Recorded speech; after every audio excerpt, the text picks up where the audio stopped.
Vincent and the Grenadines. WEFM is SVG.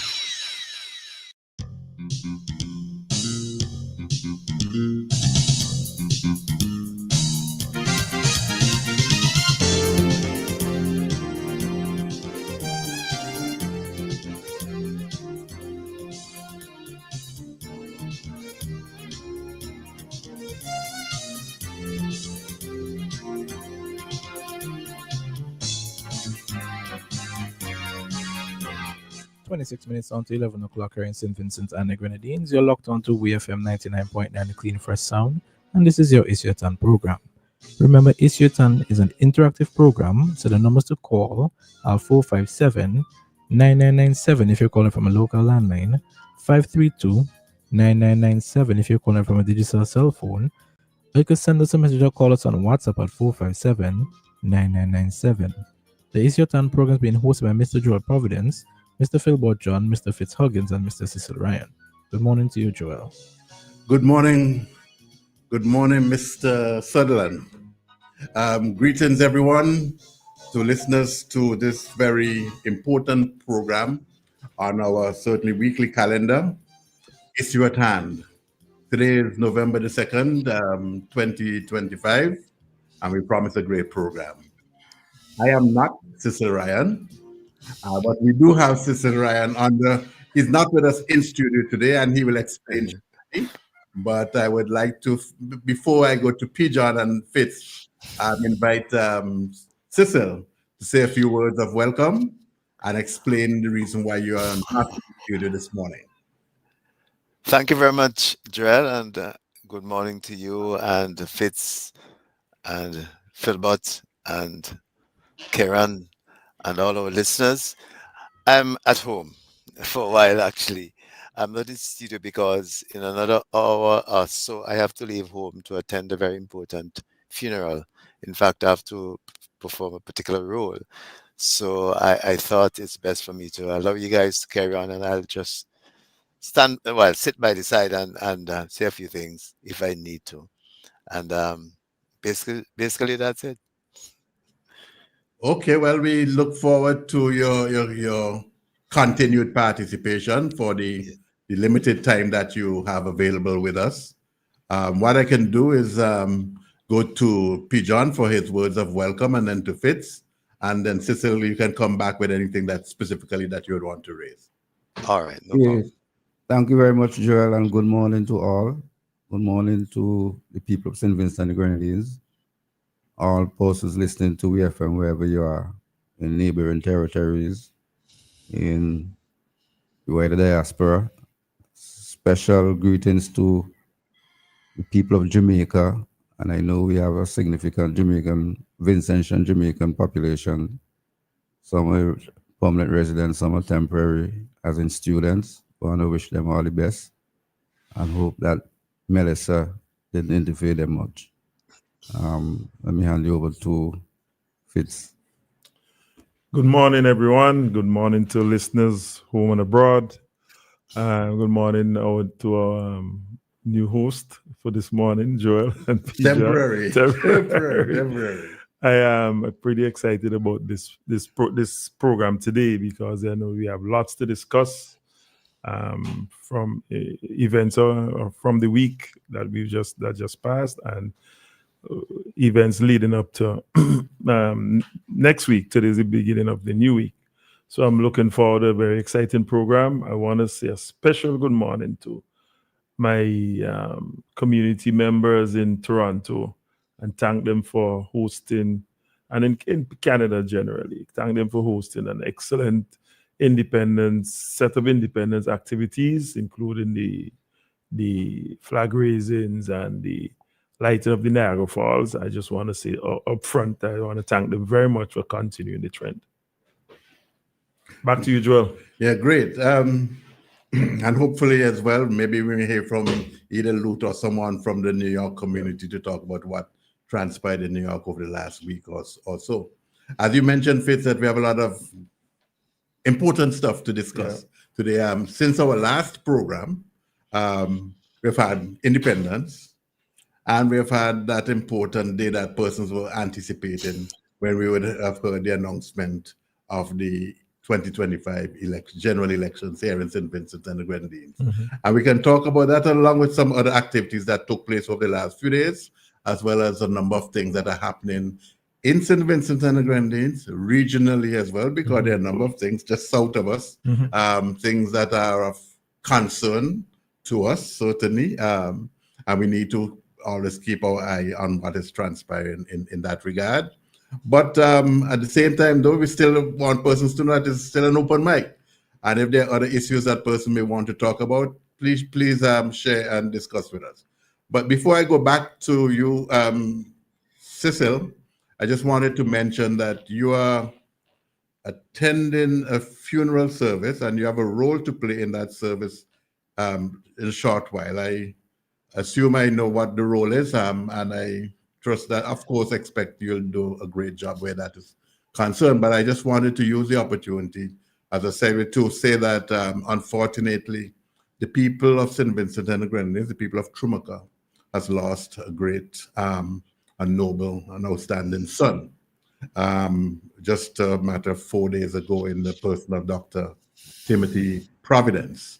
And his contribution has been significant to the persons whom he has touched, and he certainly has touched the lives, literally and figuratively, of many, many Vincentians, and we can have an opportunity to talk about that as well, and so forth, about the late, or the recently deceased Dr. Timothy Providence. We can come back to that at some point. So, but Joel, you're related, aren't you? You're related, aren't you, Joel? Yes, we are. We are first cousins. Okay. His father and my father were brothers. We share the same paternal grandfather, and James Augustus Providence, otherwise known as Kitchener or Boss, of Trumaka, and Boss's impact on Trumaka, Wholesale, Westwood, Rosebank, and other parts of North Leeward have been significant, and so forth. And then, of course, there's many children, and of course grandchildren, of which Dr. Providence Tim is one. But Trumaka has also produced some outstanding people in the last 60, 70 years, and even recently as well.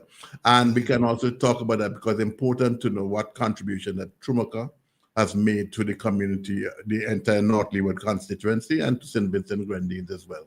But most importantly, Dr. Providence himself, he is a national figure, and his impact was significant. Well, Joel, of course, all of us at ISUTAN, and of course, by extension, the WEFM, express condolence to you and your other relatives on the passing of Dr. Providence. Yeah, these things happen in the twinkle of an eye, these things happen. So yes, I am actually heading out later on to attend the funeral of my cousin, actually, Deborah Cruikshank, whose husband was the late Alan Cruikshank, the parliamentarian and representative for South Central Windward. So and I have an important role to perform there at that funeral. So that's the full story there. For that, Joel, if you don't allow me to just also say, and I mentioned to you, well, you guys know that next week, management has agreed that we could do a radiothon, and we're going to try and link with other stations along the way next week, Sunday. We're going to call it For Jamaica, basically. And we would want to ask persons who are regular listeners and followers of WEFM and other persons, regular listeners and followers of the other radio stations, to chip in and make a pledge for Jamaica. And we're going to be partnering with Lions South. Well, not Lions South, sorry, my apologies. Lions has 3 clubs in St. Vincent, and I've been in touch with Junior Bacchus, who's going to coordinate that side of things. So we're going to be we're going to be coordinating with and collaborating with Lions in this important venture. So I just want to say that up front. Yes, Joel. Yeah, well, that's good to hear because and I assume that during the course of the week, we'll hear details from this and other radio stations on the radiothon and what the expectations would be. Not so? Yeah, that's the intention. The office, well, I've asked for the office to reach out to the other radio stations so we can concretize exactly what we're going to be doing on Sunday. Okay, I had expressed a concern about radiotons and so on, but when I heard about the Lions Club being involved, I said, well, okay, there's a significant degree of assurance that the money will be well spent. I do recall that Consul General Huggins, some time ago, when I don't know if this is going back to 2013 or sometime shortly after, when they had the problems in North Leeward, and there's a house was built in Cumberland, and I guess Fitz can speak to that, what would have transpired, but the Lions Club of St. Vincent South was involved in ensuring that. Maybe Fitz, you can just I just give a brief summary of what happened when I was just appointed Consul General to Toronto. The first tragedy that faced me was the December 24th floodings, and I was in St. Vincent. I came back on holidays, and we had, the devastation, houses washed away, people, 9 lives lost, etc., etc. Among those lives was a young kid, a 9-year-old, I think, from Toronto. They came down, and the mother, and when I went back to Toronto, I gathered the groups together, and I said, listen, this is not a time for us to be packing a lot of food, because that issue has been dealt with pretty much. Let's try and build a house back for somebody who lost their house. We set about raising money. We was in radio stations, doing radiotons at G98.7 then. And we had appeals out, raffle, airline ticket, etc. And we split the money between Dominica then, who had been impacted, and St. Lucia. So we ended up with 38,000 Canadian dollars, and we teamed up with the government through NEMO. We partnered with government through NEMO and also with the Lions Club South, and they were they oversaw the building of the house. And now we can boast that we have a house built in Cumberland, complements the diaspora, the Canadian diaspora, the government, and Lions Club South. So it's good to know that Lions Club is going to be involved in this radiothon to manage and make sure that the money is well managed and is transparent. Great. Cecil, you're coming back on this, or what I can say as Cecil comes back in is that I saw a video on CNN this morning, with a drone video of, I believe it's somewhere just outside of Montego Bay in Jamaica. And it looked like what we saw, the early shots we saw of Union Island. Yes. And so on, virtually, including hotels and so on. The roof's gone, everything is going to be a real challenge for the people, government and people of Jamaica, and so on. And then we're not dealing now with 4,000 persons or 6,000 persons. We're talking about close to 3 million people. Yes. Essentially affected. If you take all of Jamaica, with the northwestern side being more impacted by than the rest of Jamaica, but it is significant, and it's going to be. I do hope that they get the kind of help that they truly need, and that it doesn't take very long for persons to get back on their feet. Yeah, Joel, there's a good point that about the drone and the drone shot and the devastation that's on display. And I'm thinking this is what, the third day since the storm? And I think the third or fourth day. No, about the fourth day. I think it was Tuesday, Wednesday. So then you'll probably have the initial shock the day after the storm. And then you will probably find that, people would be able to probably eat the food that was left in the fridge. And then you'll find at this time, the trucks are coming in to distribute food and water, etc. But as the days and months go by, the shelters would be under a lot of pressure. The citizens affected will be under a lot of pressure because they will want to get back as quickly as possible to the lifestyle they had before. We saw it in Union Island. So the government will be under a lot of pressure to deliver. And then you'll have all of these false and fake news coming out that they have to manage. So it's going to be and then you talk about the entire 3 million people affected. So even if the people in Kingston wasn't affected as the people in Montego Bay, etc., St. Elizabeth, you'll find that people who weren't affected that badly may be related to the people in the other side of the country, and they will have to respond to some of that, some of those effects of the storm. So it's going to be, as I know the Prime Minister always talks about the community and this me meeting, and we got to get away from it. And I think it's about we have to get our citizens to know that we are all one Caribbean people. And when called upon to make a contribution, they could think about our neighbors being affected and make a strong contribution when we have this radiothon next week.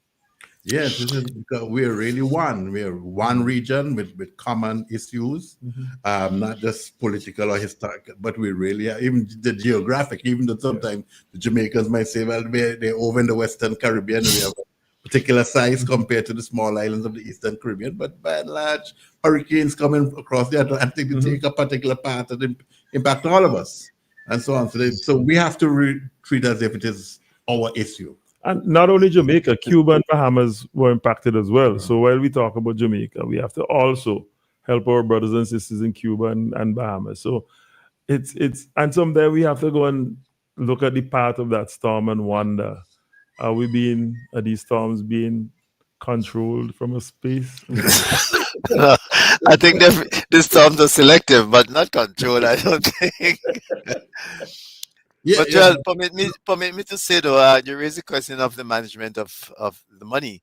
That is precisely why. In fact, Jules and I discussed that particular aspect. That's precisely why we reached out to do the back of the lines, because we don't want to have anything to do with the money, whether it's collection or distribution, disbursement. We're not going to have anything to deal with that. We only facilitated the process of trying to do the radiothon and get people to make pledges and make some contribution. But we're not going to meaning it's your hand or WEFM. We're not going to have anything to do with the money. Just we leave that up to the Lions to do that. Joel, I think you probably remember as well when Haiti, I think it's 2011, with the earthquake in Haiti. I think when I worked at Flow at the time, those days they were called Lime, we spearheaded a fundraising activity where we had an event that we blocked off Bay Street. You remember Bay that? Street. Yes. Bay Street. I remember that. I was there. Yes, and we had a radiothon at another radio station. I think NBC. NBC. Yes. Courier was very much involved, but it was That's mainly right. led by Lime then. I was the marketing manager then, and I took on most of the work to spearhead the thing.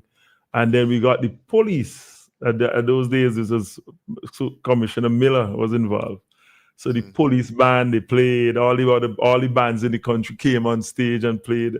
And it was really you remember that event? And I think at the end of the night, when we collected and counted the money at the police station, I think we collected over $213,000 in Pledges yes, and even coins. So we were there up to 3:00 in the morning counting this money. And that was a magnificent response to responding to that tragedy. So I am hoping that we could repeat or even better that response for Jamaica and the other countries. Yeah, Joel, guys, I just want to say that Junior Backus and I spoke. I don't think he has reached out yet to his colleagues, but we're supposed to follow up with a meeting on Monday. That is, he would mobilize his colleagues over the weekend, and then we would meet to concretize things on Monday. Okay. In the meantime, is there anything we can say about our student population in Jamaica? I've been listening out. I haven't heard anything direct. Yeah, I think I them. heard the Prime Minister saying that he was in touch with the president of the student body, The Vincent Association. I think that was just before. No, I think this is after he made a okay. statement that everything is okay. There was no loss of lives, and they will be in the same position like all the other Jamaicans affected, right? So, but in terms of loss of life and the inconveniences that they will be encountering, we have to say a prayer for them and also support them as much as possible. And of course, we have Jamaicans, as I think Pichon said, who live in St. Vincent and the Grenadines, and some if they would be in touch with their own relatives and so on, and they can share specifically their concerns, what has had transpired with regard to their family and so on. Yes, please call in and share. And share and so on. So, and I just use the opportunity to say that the number to call is 457-9997, and you can get us through that number by WhatsApp or direct. So either way you want to go, WhatsApp or direct call to WEFM, it's your hand, 457-9997. The Jamaicans are actually saying this is Gilbert was child's play to Melissa. The amount of damage that was incurred due to the passage of Melissa, Gilbert can't step in those shoes at all, because you remember they will have more assets, more houses since then, and it seems as if the part taken that the Melissa took, everything pretty much was destroyed in that part. You're talking about Category 5, biggest storm ever. Yes, I mean, it's amazing. Yes, that is pretty much the biggest it's in 150 years. Yes, and I don't know what our records say in terms of that means it's virtually the biggest storm ever. And Gilbert was big for a number of for Jamaicans and Jamaica, as a whole. So Gilbert was huge. But because Beryl was not a small storm, and the quickness in which Beryl developed into a Category 4, Category 5 storm last year. And then this year, we have Melissa, and the quickness in which Melissa developed into a Category 5 storm.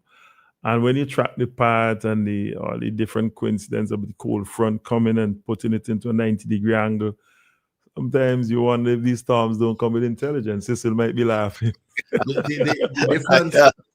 The difference between Beryl and Melissa is that I believe Beryl might have been moving at between 11 to 14 miles. Yes.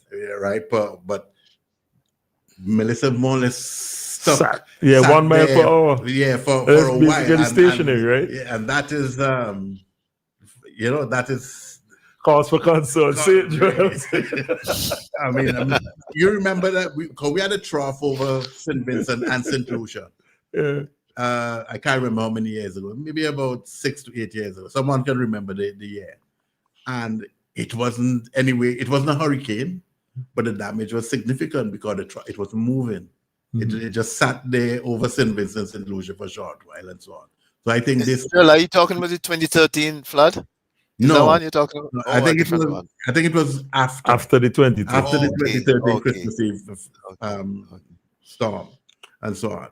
But I think all of these incidences of storms and these setbacks that we suffer in the Caribbean even reinforce the point that we should be more together as a unit, a CARICOM body.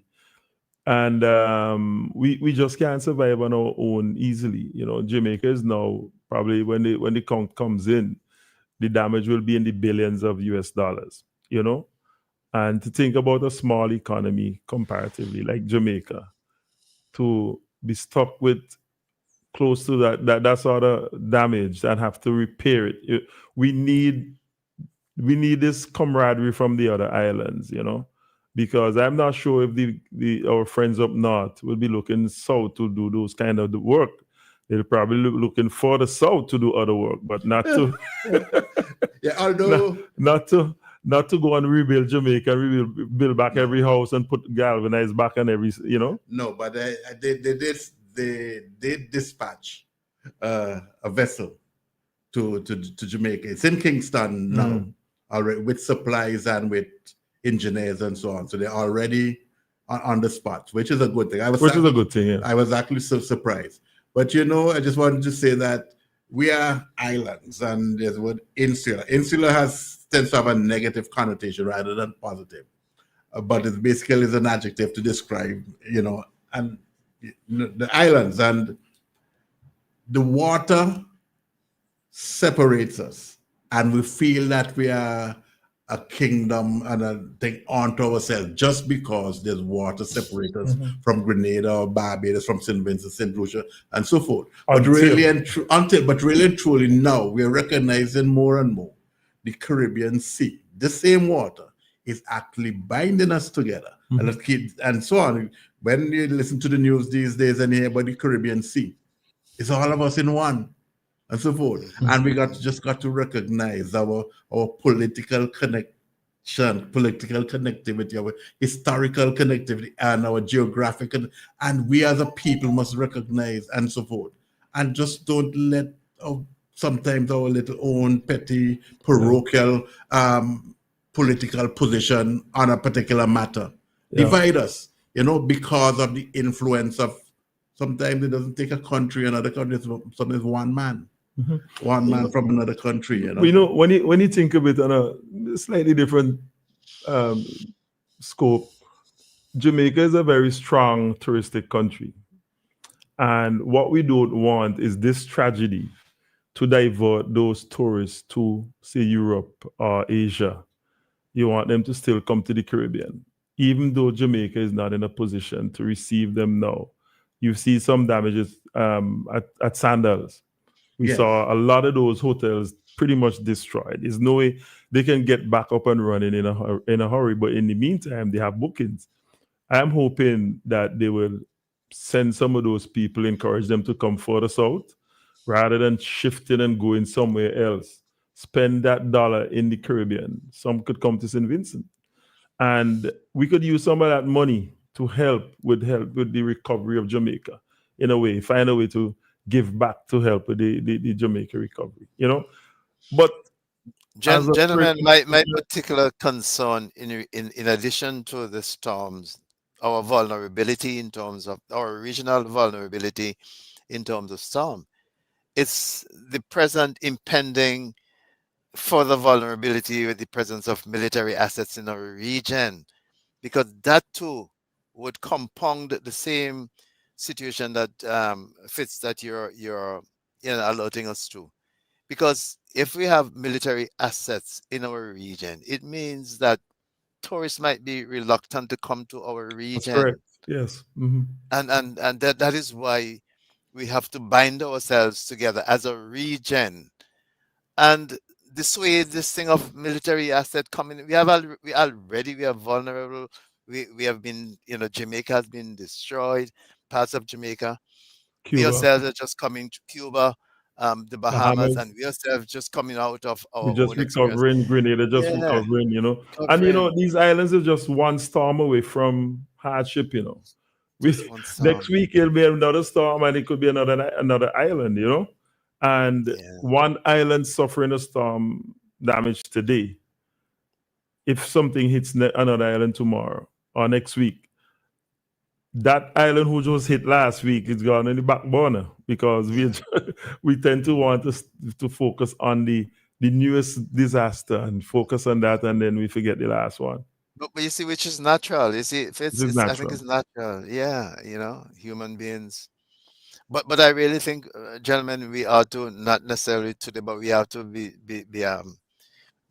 driving this thing of the vulnerability of our region. We can't afford to have military actions in our region. It's we have had a history of suffering.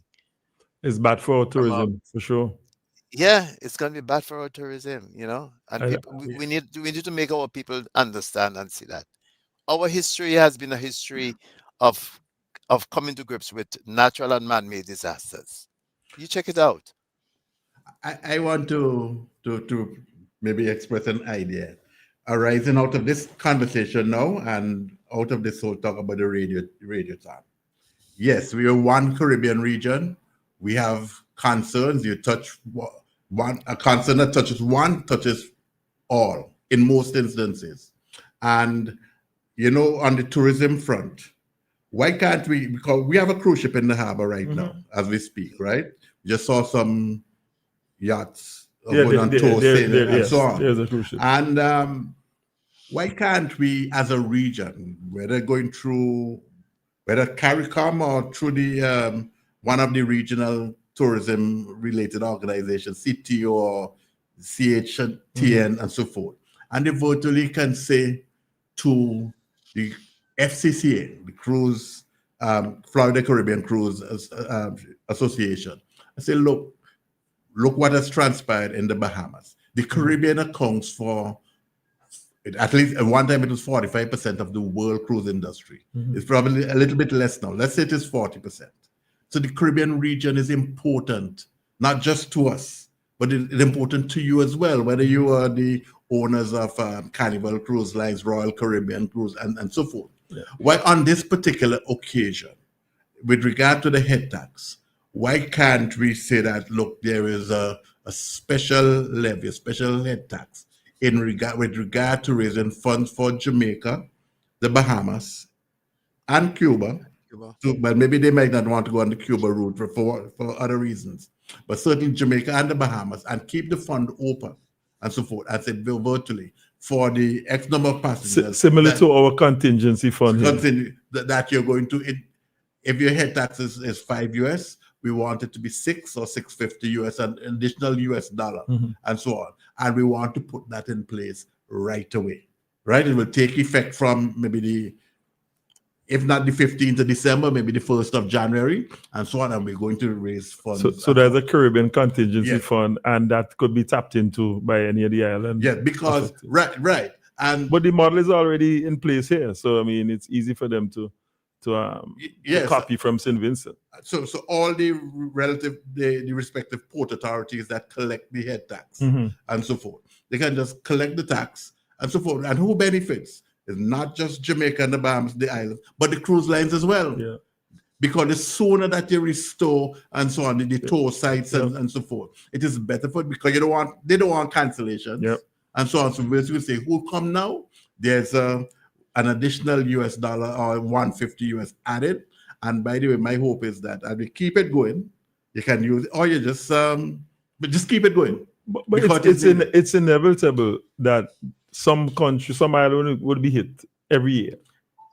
So pretty much. So if next year, for God forbid, another island, I don't want to put anybody on the spot, gets hit and they collect $100 million US in that fund, we could go and tap on that fund and say, hey, now, let's give 20 million of that to the island and help it to recover, or helping to address the damages that the cruise ship port in that island, But those are the ideas, Joel. And I'm happy that you brought that idea, because it's a good idea. Yeah, in the event, Joel, that, for example, I think it's a good idea to discuss it with the companies. Yeah, the cruise companies. It's a fantastic idea. It should be discussed with them. But in the event that they don't fully embrace it, I think the respective governments, at least at a CARICOM level, they should come together and see the wisdom in this idea and themselves implement such a fund. I say this is what it is. Just tell the cruise line, this is what it is, and to your benefit. Yes. And to your benefit. And then, like you say, if you get 4 million passengers coming through and they're staying in 5 ports on average, and you're collecting them, that is 20 million times. You understand? So and so forth. So that is there's money to be collected for the benefit of all the stakeholders, including the cruise lines. And we don't know what is happening now with the CRIF fund, these global insurers, right? We got a small benefit because we subscribed to CRIF fund, CCRIFF. And the premium we paid initially was relatively small relative to what Grenada paid. But I know that in this budget for 2025, the Minister of Finance stated that the premium was stepped up significantly. So there's more fund and so forth. Grenada, as a result of their participation, got $40-something million, I think, as a result of it. Right? Ours was significantly less. But here now we are dealing with Jamaica. We don't know what impact it's going to have on the CRIF fund and what is going to happen in terms of it being able to sustain itself over time. I guess they would have their actuaries and so on making all their projections and so forth, but we don't know and so forth. So we just have to find alternatives, and this alternative with the cruise line is one option that we can pursue for the benefit of our islands, our governments, and our people, and the cruise lines themselves. And we could even extend it to port facilities with us just launching the Kingston new port, the modern port in Kingston. I don't know to what extent the port in Jamaica is damaged. And maybe if it is, or maybe if it's not, it's an opportunity for them to say, let's talk to the St. Vincent and Grenadines government and use our facility in the meantime, as a transshipment point, rather than having to turn back vessels that may be from China. So you can say, rather come to Jamaica because there's damage, come to St. Vincent, and we send smaller ships from St. Vincent to take the stuff back to the other islands. There's an opportunity for collaboration as well. But those are the practical kind of ways in which CARICOM could really work in it. Those are the practical ways we got to plan for the effective working and delivery of the CARICOM product. It has to be that. Cecil, let me just act as one. Yeah, okay. Yeah. Go ahead. Go ahead. I just wanted to feed off from what Fitz just said. The Panama is an important transit port facility in the free zone there in Cologne for goods coming from China. And from there, goods coming to St. Vincent and the Grenadines will go from Panama to Jamaica, be transshipped from Jamaica, then come down to St. Vincent. It might take us as 30, 33, 34 days. The new port has brought on the real possibility, and it's already beginning to happen, that you can now get shipments in 8 days directly from Panama to Kingstown.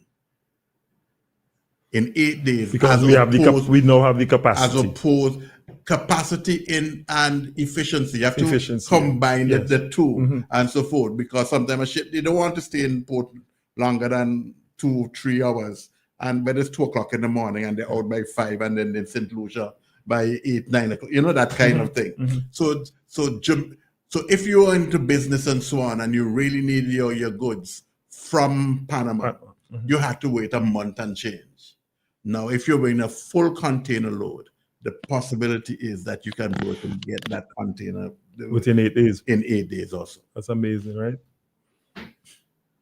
And these are some of the things that we have to recognize, that it's not just in terms of import-export, but the possibility, the efficiency and capacity. And actually, those are the things that could drive down cost of goods. Yeah. Those efficiencies could actually drive down the cost of goods. Well, yeah, so the cost of So if you have to go to Jamaica, that's a cost from Panama to Jamaica, and then come to St. Vincent, that's another cost. But if you can go straight to St. Vincent from Panama, so the freight, you cut out that part, that Jamaica leg, because the freight will go down. Will go down, yes, right. Will go down. Yeah. And then the insurance linked with that, that's right, will go down as well. And then the tax at the port in Kingstown will also go down, because it's a tax it wouldn't exist. It's a tax on the CIF yeah. value. And so when the CIF value goes down, then you'll be paying less tax, and hopefully that will go right through the system, through the value chain, Yeah. to the the consumer and the end user. So everybody will get a benefit as a result. So these are some of the things that we have to rationalize and recognize, as we critique and assess things. Yes, so Cecil, we have covered this question of Jamaica. We wish our students well and so on. We haven't just trying to reach one of them who's attending Mona. I haven't heard from her. Hopefully that I'll get some kind of feedback shortly. And let's just see how we can do to push this this radiothon in next week or whenever it comes. But let's hope it takes place and that it is managed effectively and so forth. And again, the idea of whether or not we can get the CARICOM governments or the CTO or the CHTA and so forth to see what can be done in terms of the cruise industry and say, look, we have an issue. Jamaica is a very important destination to the cruise line, and we got to do what we can. And the best thing to do is see if we can actually pin on $1 or $2 and so forth. We don't know what is going to happen with the cruise line. They might complain and say, they have to cancel their calls and so on to Jamaica. I don't know if they're going to redeploy or what it's going to be, but certainly in the end, all of us will be beneficiaries if we can actually get that such a fund. Agreed. All right, so we have other things to talk about. The bell rung on Tuesday night. What does that mean for us? The bell said that the elections would be on the 27th. I have to be careful I have the right date.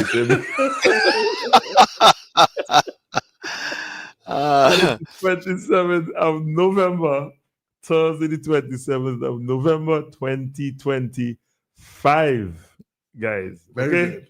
Very important you take it slowly that you get the right date. And because that's quite comedic, that people because you see, Fitz, next thing you have people showing up on a wrong day. I see I know when it's gone on, because I know the guy is being well. And it's just good fun. And sometimes you have a slip of it happens. So tell us about the nomination date. Nomination. The 10th of November. And I'm asking casually, do we anticipate the nomination of 30 candidates, or is it possible that there may be more? No, I think it's at least 32. At least 32. Well, there's a blue party. At least there's one. There's a blue party. And there's an independent candidate in West St. George. I see some. Is she still? I don't know. Yeah. And maybe I may show up, Joel. You never know. In fairness to all, rather than just saying the blue party, we could call its name. What's its name? National Liberation Movement. Oh, okay. What's it called, Pijan? National Liberation Movement. Oh, yeah, and that's then right. I heard of another party, the ELP or something. It was announced at one of the rallies. A young person, comedy again. Young person got it wrong. The ELP. Yes. Okay. All right, so we have the nomination there. But Pijan knows the names of the others, Pijan? Just the National Liberation Movement, headed by Deborah Charles. Charles Frederick. She's from South Leeward, is she? Yes, and there's a young guy. There's Doyle. one from the West St. George. Not Deborah Charles, I think is Doris. There's one from West St. George. Doris Charles. And there's a young guy Doyle. He has a party as well. Blue. I think his color is blue.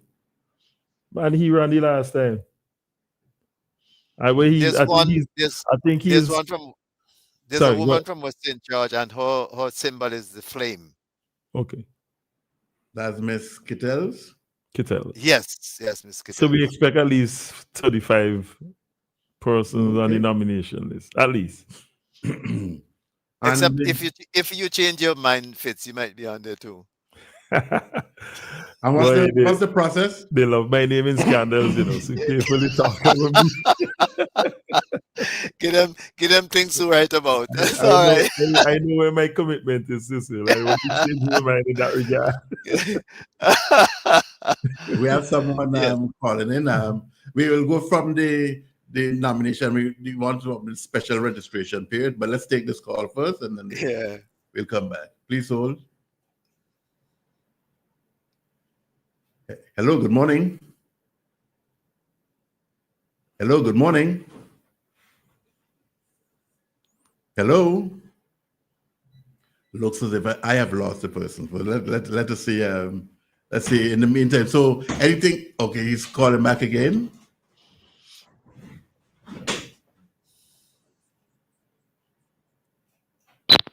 Hello. Good morning. Welcome to It's Your Time. Good morning. Yeah, we have no problem. You hear me clearly? Yes, I'm now hearing you clearly. Go ahead. Then I echo back to my phone, then my speaker. Yeah, greeting to each and everyone on the studio and the Cecil outside, and the rest of the listeners out here in 2020 and the rest of the world. Joel, I glad that you brought for the reason of what's taking place in the Caribbean. Matching it with the tourist so forth, right? First, I must say, I congratulate to the people in Jamaica who were steadfast and resilient and support. Offer my sympathy to them. Caller, I think we're losing some of what you're saying. I don't know if you can call back or if Kieran could fix it. I don't know, but you know, we're not hearing some of your words. Have you been having that problem before? Because we're not hearing. Yeah, it is a little bit. It's breaking up. It's staccato. Yeah, so I don't know. I don't like to speak like that. But it really doesn't make sense continuing in this vein because we can hardly hear, and the listeners out there would be having a difficulty. So you may want to call back, and we'll take your call for sure. Or if you have another device or something. I don't know what's up on. Yeah, right. Right. Okay then. Point to me. Okay. All right. Then what's involved in the nomination process? How many you have to have a number of persons to witness? Yeah, we see big numbers of people usually go out in a festive mood and taking their representative on their backs and stuff, and you know, so we expected some drama, some carnival activities on nomination day. And you have to walk with $500. $500. Yes. And if you don't make a certain percentage of votes, we keep that. When I say we, it goes to the state, right? Yeah. Not me, not you. To the state, not to East Yotan, not to the people, any of the people in East Yotan. It goes to the state. And not to the Radioton, it goes to the state. Not to the Radioton either. But although if those people have a they can contribute some other source, some other fund among to the Radioton next week. Oh, sure. Why not? Yes. Why not? So you can get contributions from 30 to 35 persons as well to a very important cause. The special registration process. Now, Pijan, what do you know about the special registration process? What do we know, Fitz? It's 15 days? I know it's a 15 day. I just started yesterday. And we want to encourage everyone who just turned the age of 18 or who have not been registered before to go out and take advantage of that special registration process. You know, I'm encouraging the young people to exercise their right to vote because it's a very important part of our democracy. And we get a chance every 5 years maximum, and is an opportunity you really want to take advantage of. So any young persons listening to this station now, please go out, align yourself to the party you want to vote for, or just out of your own civic interest, go out and make sure you register, get your ID card. It will be helpful for other things as well, not just for voting, but also make sure you're on the voters list and you get a chance to exercise your democratic right to choose the government you want to run this country for the next 5 years. And we could ask the radio stations to do little jingles. Yes. About the process, teaching young people about the process and encouraging persons to go and exercise their franchise. Yes, I really agree with both of you on that. All radio stations, the morning program, evening, whatever, keep talking about it and keep encouraging young people to register. And they will also they should have the information at hand at the registration centers and so forth. They have been announced already and so on. But get this available from the electoral office. I believe the list is also available online, and share it so persons can know where they have to go. And we need to define what is 18 years. 18 years, not 17.6 or 17.5. Your 18th birthday, Your 18th birthday must be before the election day. On or before. On or before. Yeah. The 27th of November this year. Right. Not election day, no. Before you register. Before you can register. I think you have to be before you can register. Time of registration. At the time of registration or the Yeah. time of the election? I think at the time of No, registration. at the time of registration. Okay, my bad. Okay, sorry Yeah, about you have that. to be at least 18. But don't forget that Issue Tanda already led the way in terms of we had two young persons here 2 weeks ago talking about the importance of the election and for young people. So we could wear that hat and take that credit for leading the way. We just want to continue to advise and encourage young people to go out and register. Don't just jump and whine and get involved in the festive part of the election process. Make sure you put your X next to the party. I almost call the name of a party. Yeah. I mean, be careful. Yes, make sure you put the X to the party of preference so that you know when after the election you have the right person representing you. Yeah, so they may have some young people, they will go with the pink party, yes, or the purple party, and then on election day they say, well, why aren't you going to vote? He said, no, I'm not going to vote. I didn't check in for that. I didn't. We have a call on the line, so let's take this call. Hello, good morning. Hello, good morning. Mr. Mason. Oh, good morning. Good morning, Mr. Providence, Mr. Huggins, Mr. Pigeon, and Mr. Ryan. Morning, sir. I think it's time enough that not only St. Vincent, but the whole entire Caribbean have recalled for registration on the day of voting. I don't see why you can't have what we call out here a provisional ballot, where someone registered the same day of the voting, his ballot goes into a different kind of count. And once they verify that he is entitled to vote, then it comes to the regular general election vote.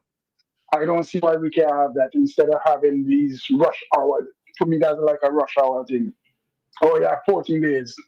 Some people ain't gonna make it.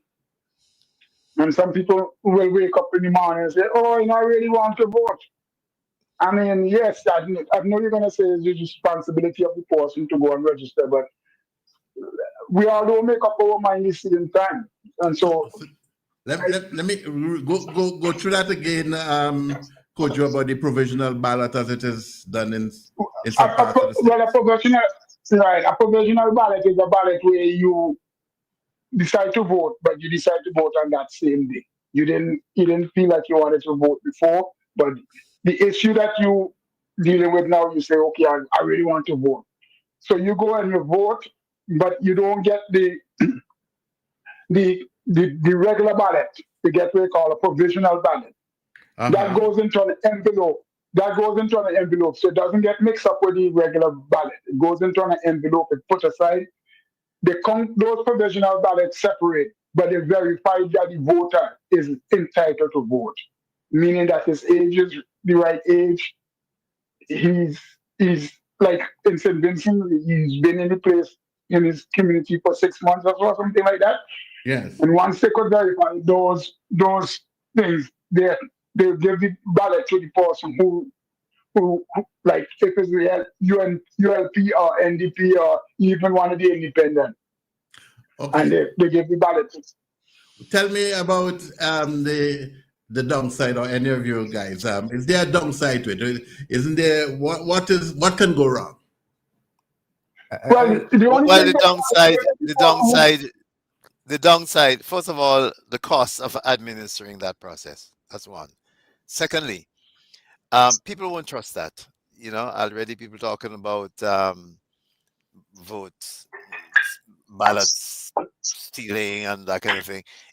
I don't know. It's a good idea. It's a good idea, but we're not there yet in St. Vincent to implement such a system. I hear you, Cecil, because there are persons who, even the special registration period now, there are some persons who are opposed to it. That's right. And so on. So, Kojo, I hear you. And I know that the United States is a little bit different and a little bit more liberal in terms of voting. And some people don't even have to go with an ID and so on to vote and all of that. But yeah, I don't vote on my ID. I don't vote on my ID. You don't vote on an ID? I vote in my house. They send my ballot to my house. I vote home. Okay, so that's before the election. Yeah, I don't vote already for the proposition. Yeah, I don't vote already for my proposition. The redistricting. Yes. Okay. Yeah. Yeah, but I'm not sure. Again, I'm not too sure if we are ready for that as yet. But I still feel that it requires a discussion, because we just can't simply allow the case to go by and say that we're not ready. Let's look at it. That's what I'm saying. We can't be stuck in the same position. I mean, we're developing. We're going first world, right? Trust me. When it comes to election, I don't think America is a good example of a first world nation. No. That's not my point. I'm saying we in the Caribbean, we're developing. St. Vincent's going towards the first world. So I mean, even the election, we need to change it from the old system. But we don't copy the US. Professional ballot is something that is good. I don't see it as a bad thing. All right, I see it as a good thing. Even going to people who like me, who live out here, who have an interest in my country, I should be entitled to vote. That's how I see it. Because when I retire, entitled to vote where, Kojo? Entitled to vote where? Because in St. Vincent, when I retire, that's where I'm coming to live. That's my country. Yeah, but Kojo, you're entitled to vote, even by virtue of the fact that you were home recently. But the problem is, because your vote would be linked to a particular constituency, it would be required of you to come home and vote. Because you have not been out for let me explain. You have not been out for straight 5 years. You have been here recently.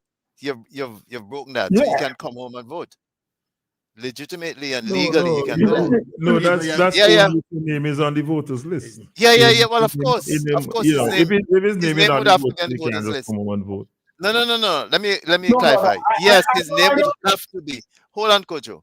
Your name will have to be on the voters list. That's where it begins, and I am assuming that.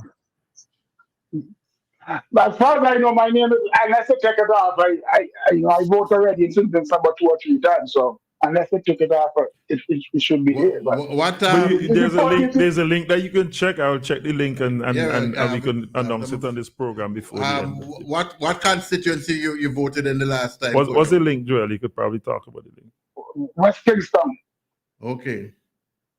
I'll check it out in a few minutes and get back to you. But my point is saying is that, like how I vote mail-in, and I live in this country, you don't have to necessarily come home. Once your name is on the list, you should be the Representation of the People Act 1982 doesn't allow that. And I'm saying I'm saying it needs to upgrade. Kojo, your new your President Trump is hold on. The President of the United States of America is recommending. Hold on, man. Let me finish. Is recommending that they cut out mail-in ballots. So maybe next election you won't even be talking about mail-in ballots. Oh no, not in California. He can't talk about in California. He can say what you want. In California, it's already done. No, everybody gets a mail-in ballot. Everybody. All right, so let's You don't so want let's to, let's talk about if Vinci. you don't want to use the if you don't want to use the mail-in ballot, you take that same mail-in ballot and you go to the polling station and you surrender that mail-in ballot and you vote regular. But everybody gets a mail-in ballot. I used to work the election polls, so I know about the election thing a good bit. I used to be supervisor for the But election. that is what exists. That is what, Kojo, I am saying that is what exists. No. But if your president I know, but I'm saying Trump can't because elections are state. But you can't just cut across me when I'm talking, man. Just give me the chance to express myself too. Okay. I'm saying if your president has his way, you will no longer be getting mail-in ballots. You're getting them now. But he's recommending that they cut out mail-in ballots. That's the point I was making. And the point I'm making to you is that elections are state run. He can't change it. Okay. He could suggest, but he cannot. That's the point I'm making. Because all elections are, you see, like in St. Vincent, how we have election day, which is the 27th of November. I'm getting this one right, not like the other folks, right? except that when they control the court, the highest court, you could have these things change, right? No, you can't change the elections.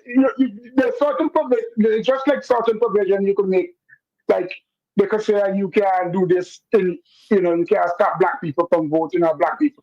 Like with this chicken and all that kind of stuff, the court had control over that.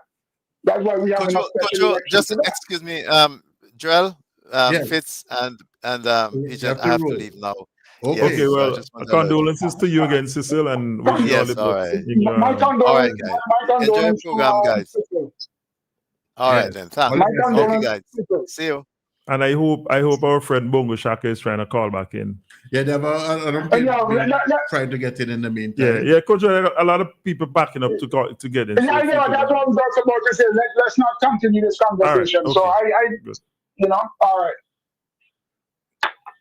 Okay, so also during this, we have another call. Let's take this other call. Kojo, all right, all the best to you.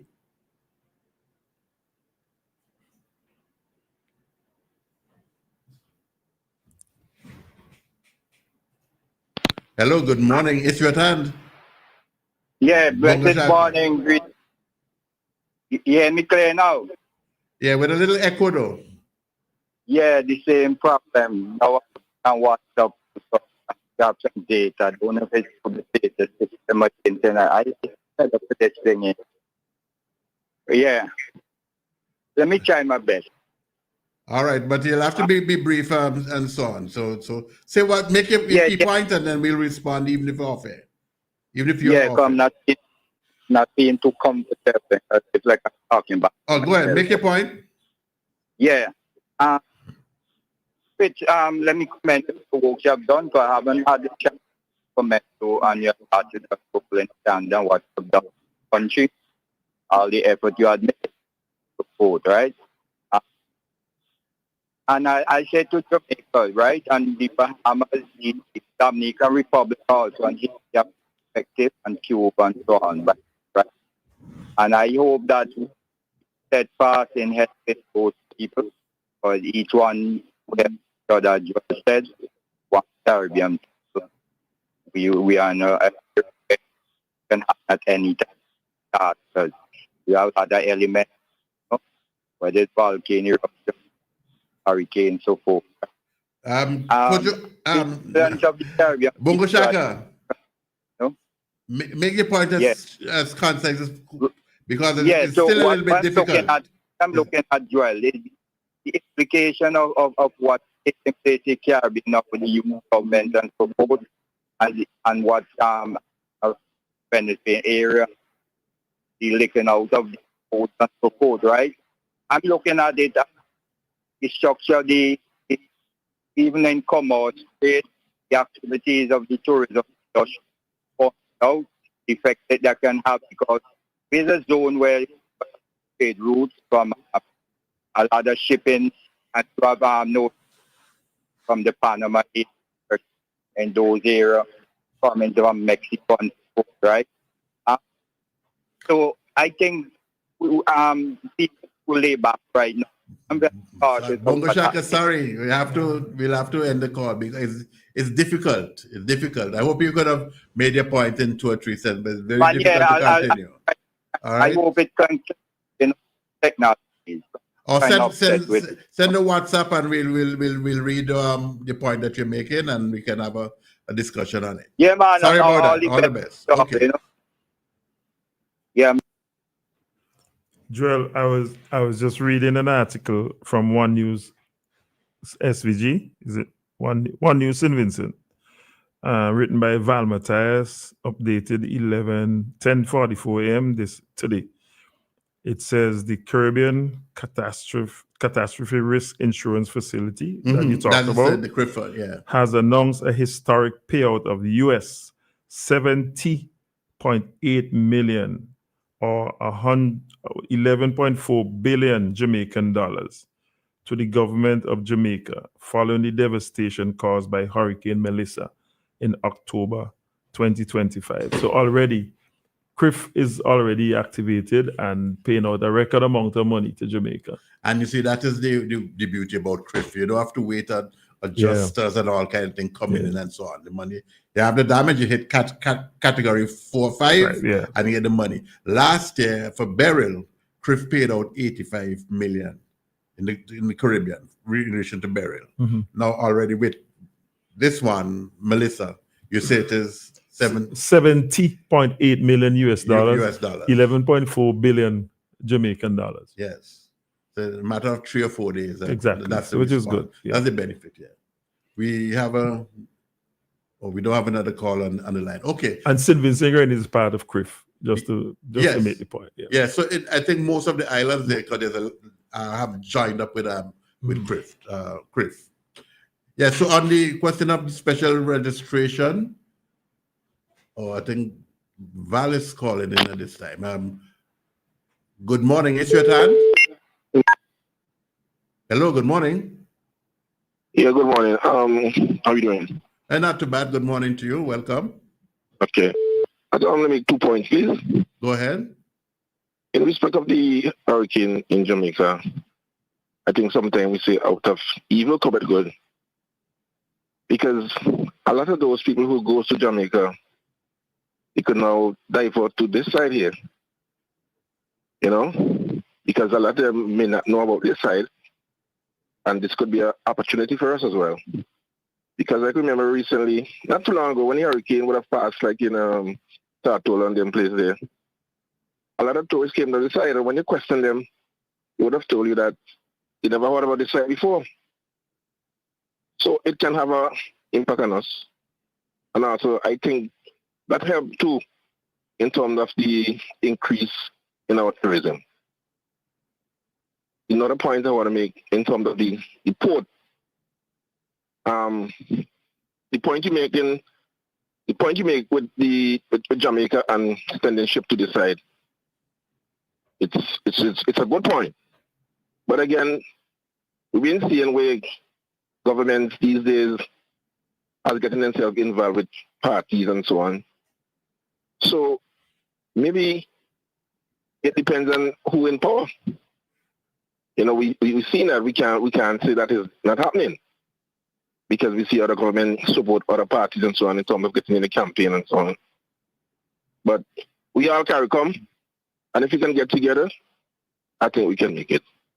Thank you very much, please. Thanks for your call. Thank you. Sound like somebody I know. And that it will be so much more interesting if we know the caller name is. But in this period of independence, we free it up a little bit.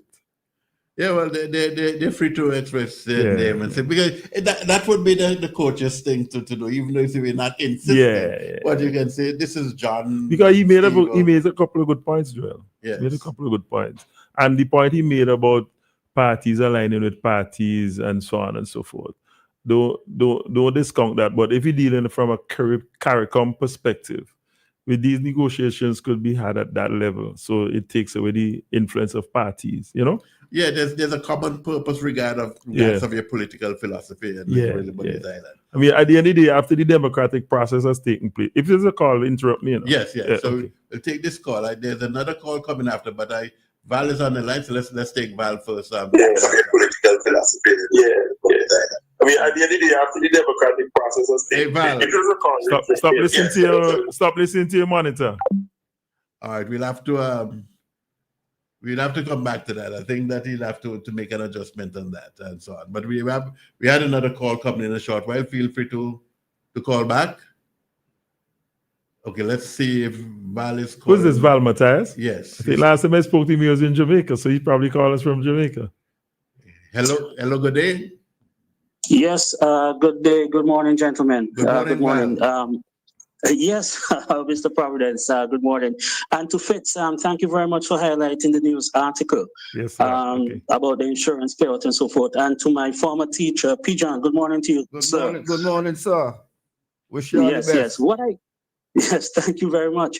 What I called to speak on is something that was mentioned previously about the voting process here in St. Vincent, but I'm concerned about the educational campaign for the voting process. And I may ask this first before I move on. Who has responsibility, or who does it rest on to carry out this campaign about the voting process for the electorate? Well, certainly the electoral officer, the supervisor of elections would be, her office would be responsible for informing the nation of the process and the locations for registration and so forth. All right. The reason why, go ahead. Yeah, I basically wanted to indicate, that she's also responsible for the election writs, I do believe, on the advice of the Governor General. And they then sent through her to the 15 returning officers for the 15 constituencies and so forth. And together the supervisor of election and her team and the returning officers would be responsible for ensuring that the process goes according to plan. All right. The reason why I asked the question, and I think the old saying, better late than never, is not something that can be accepted now, because I would want to believe that we should have been seeing some sort of educational campaign on various media platforms, more so on social media. I listened, and someone suggested that radio stations should start the initiative, but to be safe, I think it should come from independent bodies. And secondly, you also mentioned that the information is on the electoral's website, which, yes, I did my search. But looking at the electoral, or the people who are about to vote, the millennials and the Gen Zs, or the first-time voters, they would not go to the website for the information. So the information has to be compiled in such a way where it can be taken to them. And where do they normally congregate? On social media. The reason why I say this also is because failing to do so, persons may take it upon themselves to offer information which can be misinformation, and in some cases, disinformation. So I'm glad that you highlighted that the onus is upon the electoral office, but given the time, I was just hoping that we should have already been seeing some sort of rollout, because I did some research also, and they showed that there was a decline in voter turnout in the last election. And this was particularly among youth and first-time voters. And we can see a reoccurrence of this if there's not a strategic communication approach to getting the information out. Taking away public confusion around registration deadlines, polling station location, and voting protocols. And speaking about voting protocols, I saw on social media, a popular individual went on and how the X should be marked. Yes, it's funny, but there may be some persons out there who will take it seriously. And one of the things that he mentioned is that when you go into the polling station and you find a pencil, and you can correct me here if I'm wrong, is it a pencil or a pen that is being used when you're marking your X? I think it's a pencil. It's a pencil that is provided by the polling station, and the things are tied to a string or something like that. So, okay, correct. But he was also saying when you walk with one, and I think that was the misinformation there, So I am just hoping from a communication consultant perspective, from a communications person, I'm just hoping that we can see some rollout of some educational campaign towards voting, especially for first-time voters. I mean, like I said before, better late than never is not something that can be accepted at a time like this. And given the different platforms, and as you guys can see what is happening on social media, persons are creating their own information for one reason or the other. So that was my point in relation to the discussion you had earlier on about the voting process. I like that people creating their own information. Yeah. I think sorry, Joe, sorry. Yes?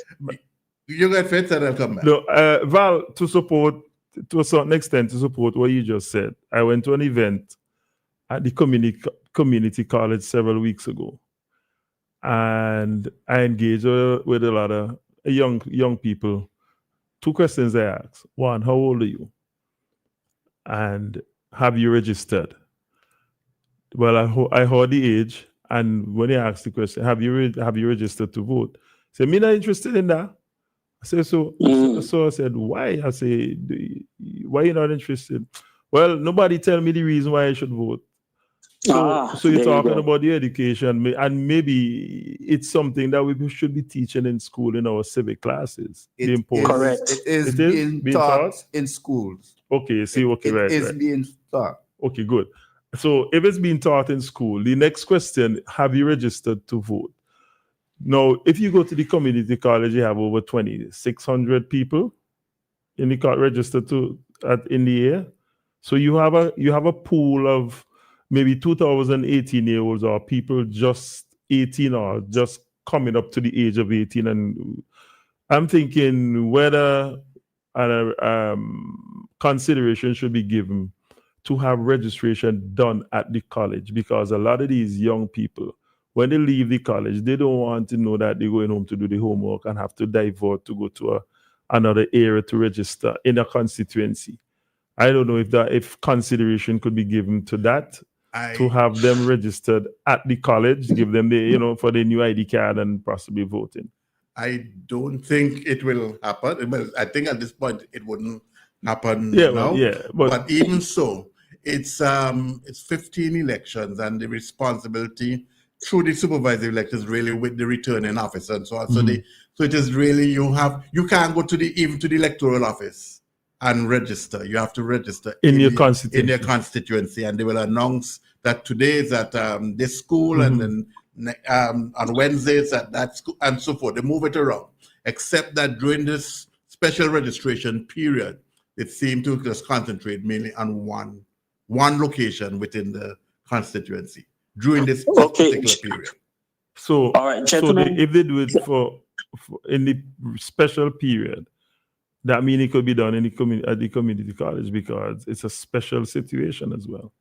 Yes, but it's one location in the constituency. In each constituency, okay. And that is between the team of the returning officer and the team to deal with that in each constituency.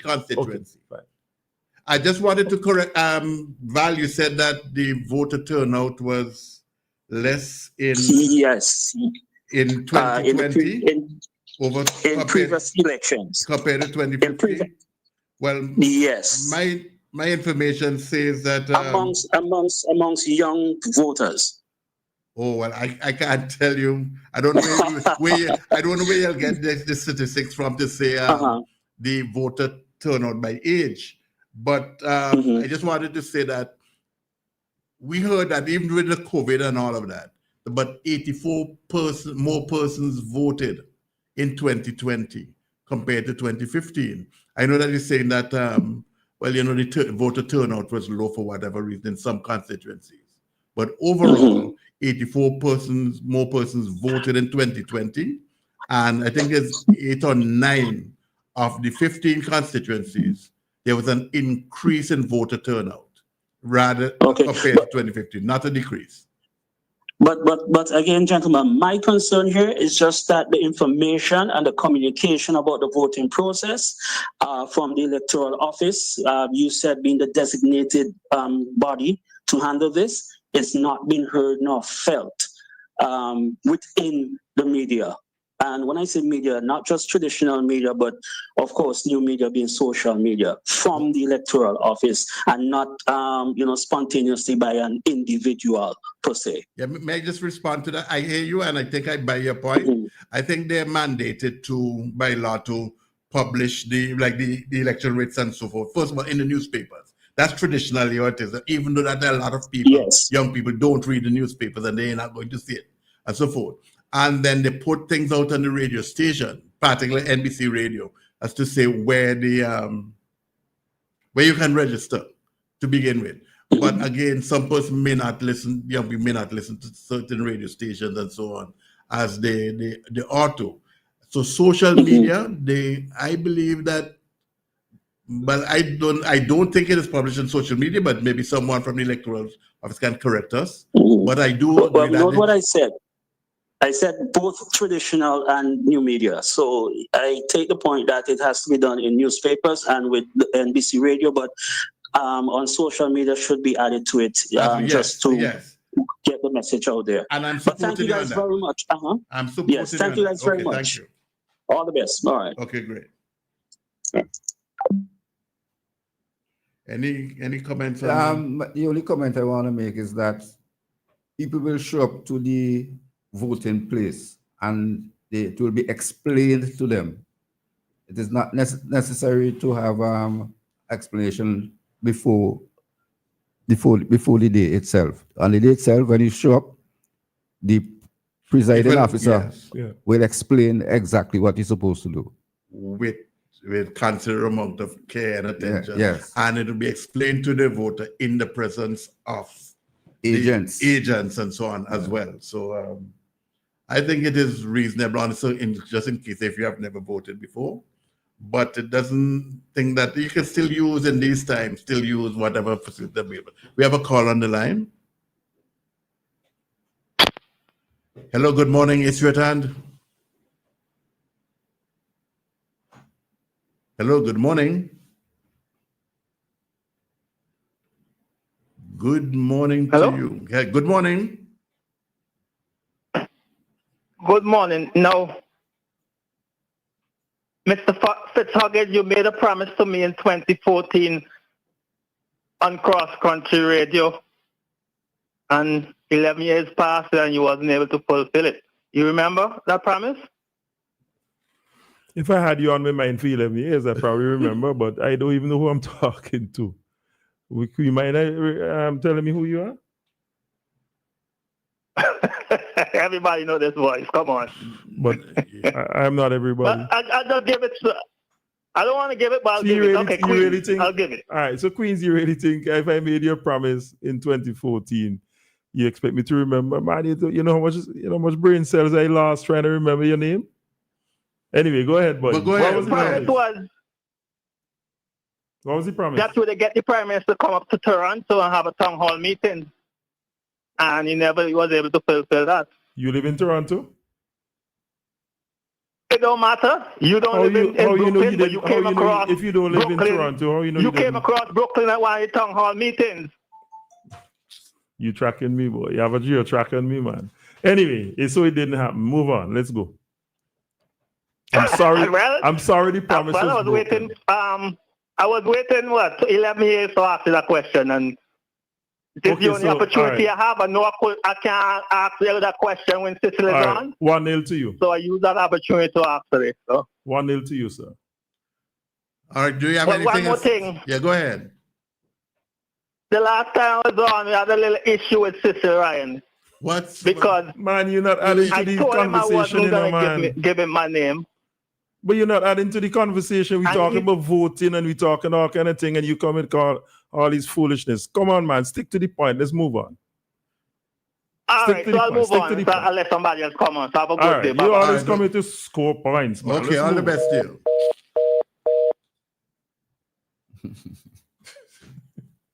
All right. So what else is happening on the so now the campaign is well and truly on.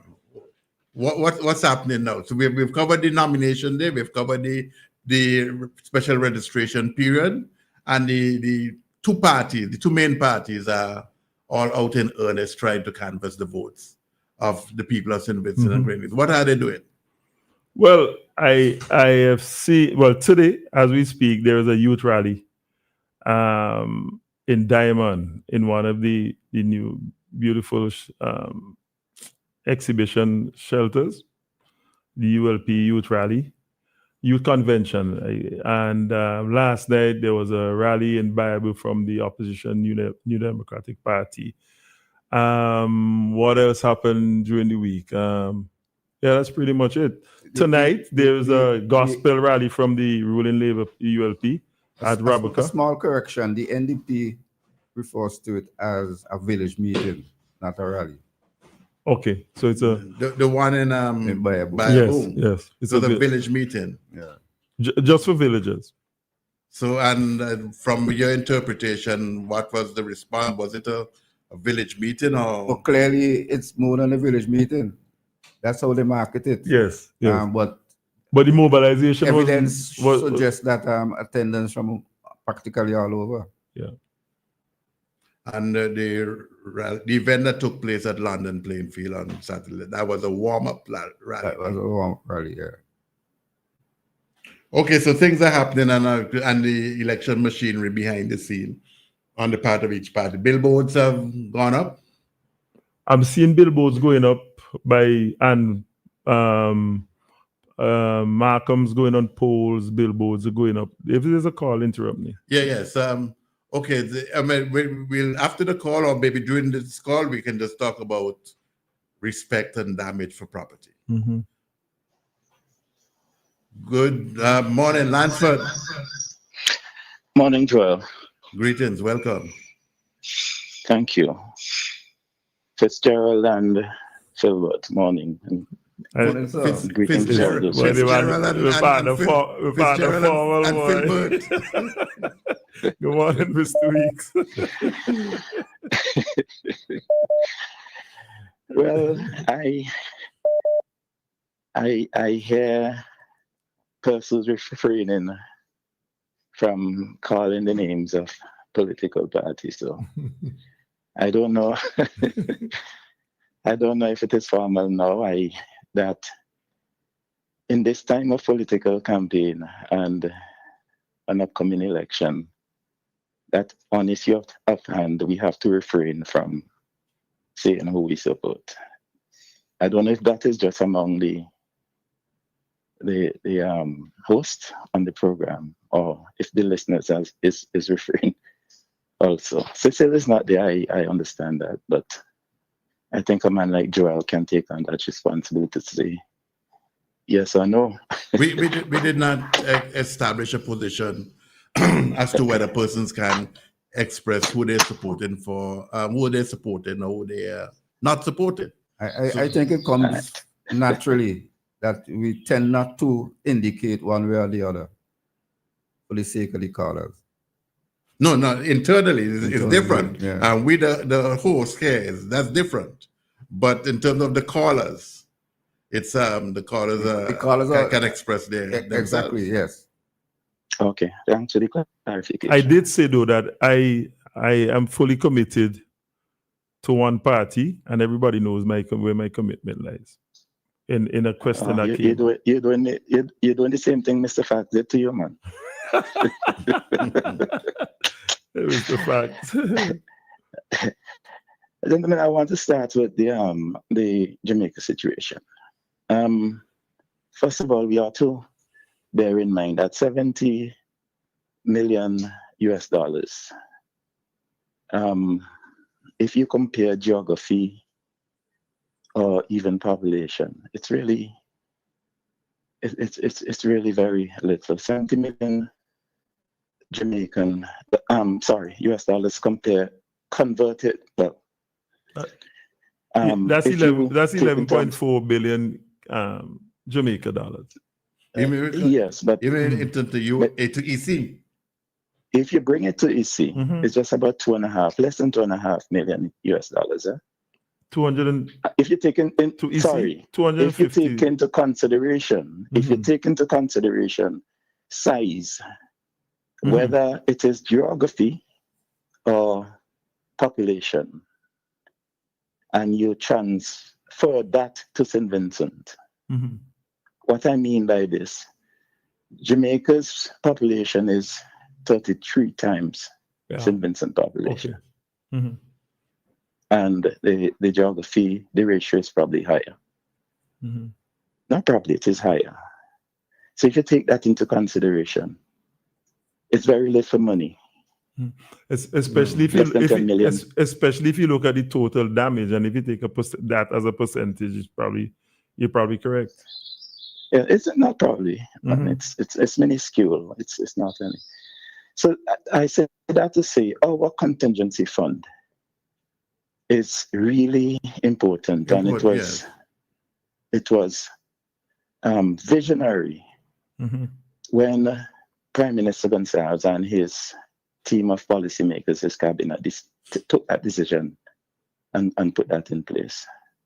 Because on the average, we would have about 50 million EC dollars that is available for immediate response, as against less than 10 million EC dollars. And in any case, we get some money from that same fund as well. I'm staying with Jamaica. The hurricane in Jamaica has significant impact for what happens in St. Vincent as it relates to our current policy and programs on education. A number of our students are influenced for one reason or the other to go to Jamaica for their studies. I don't know, Joel may not agree with me, but I'm sure Pigeon would. Mona campus is the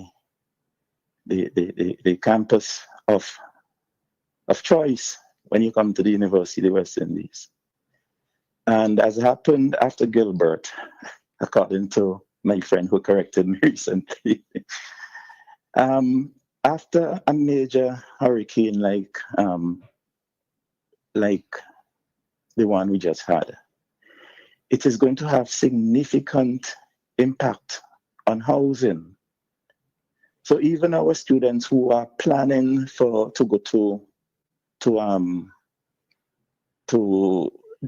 Mona to study in the coming school year, has to take that into consideration.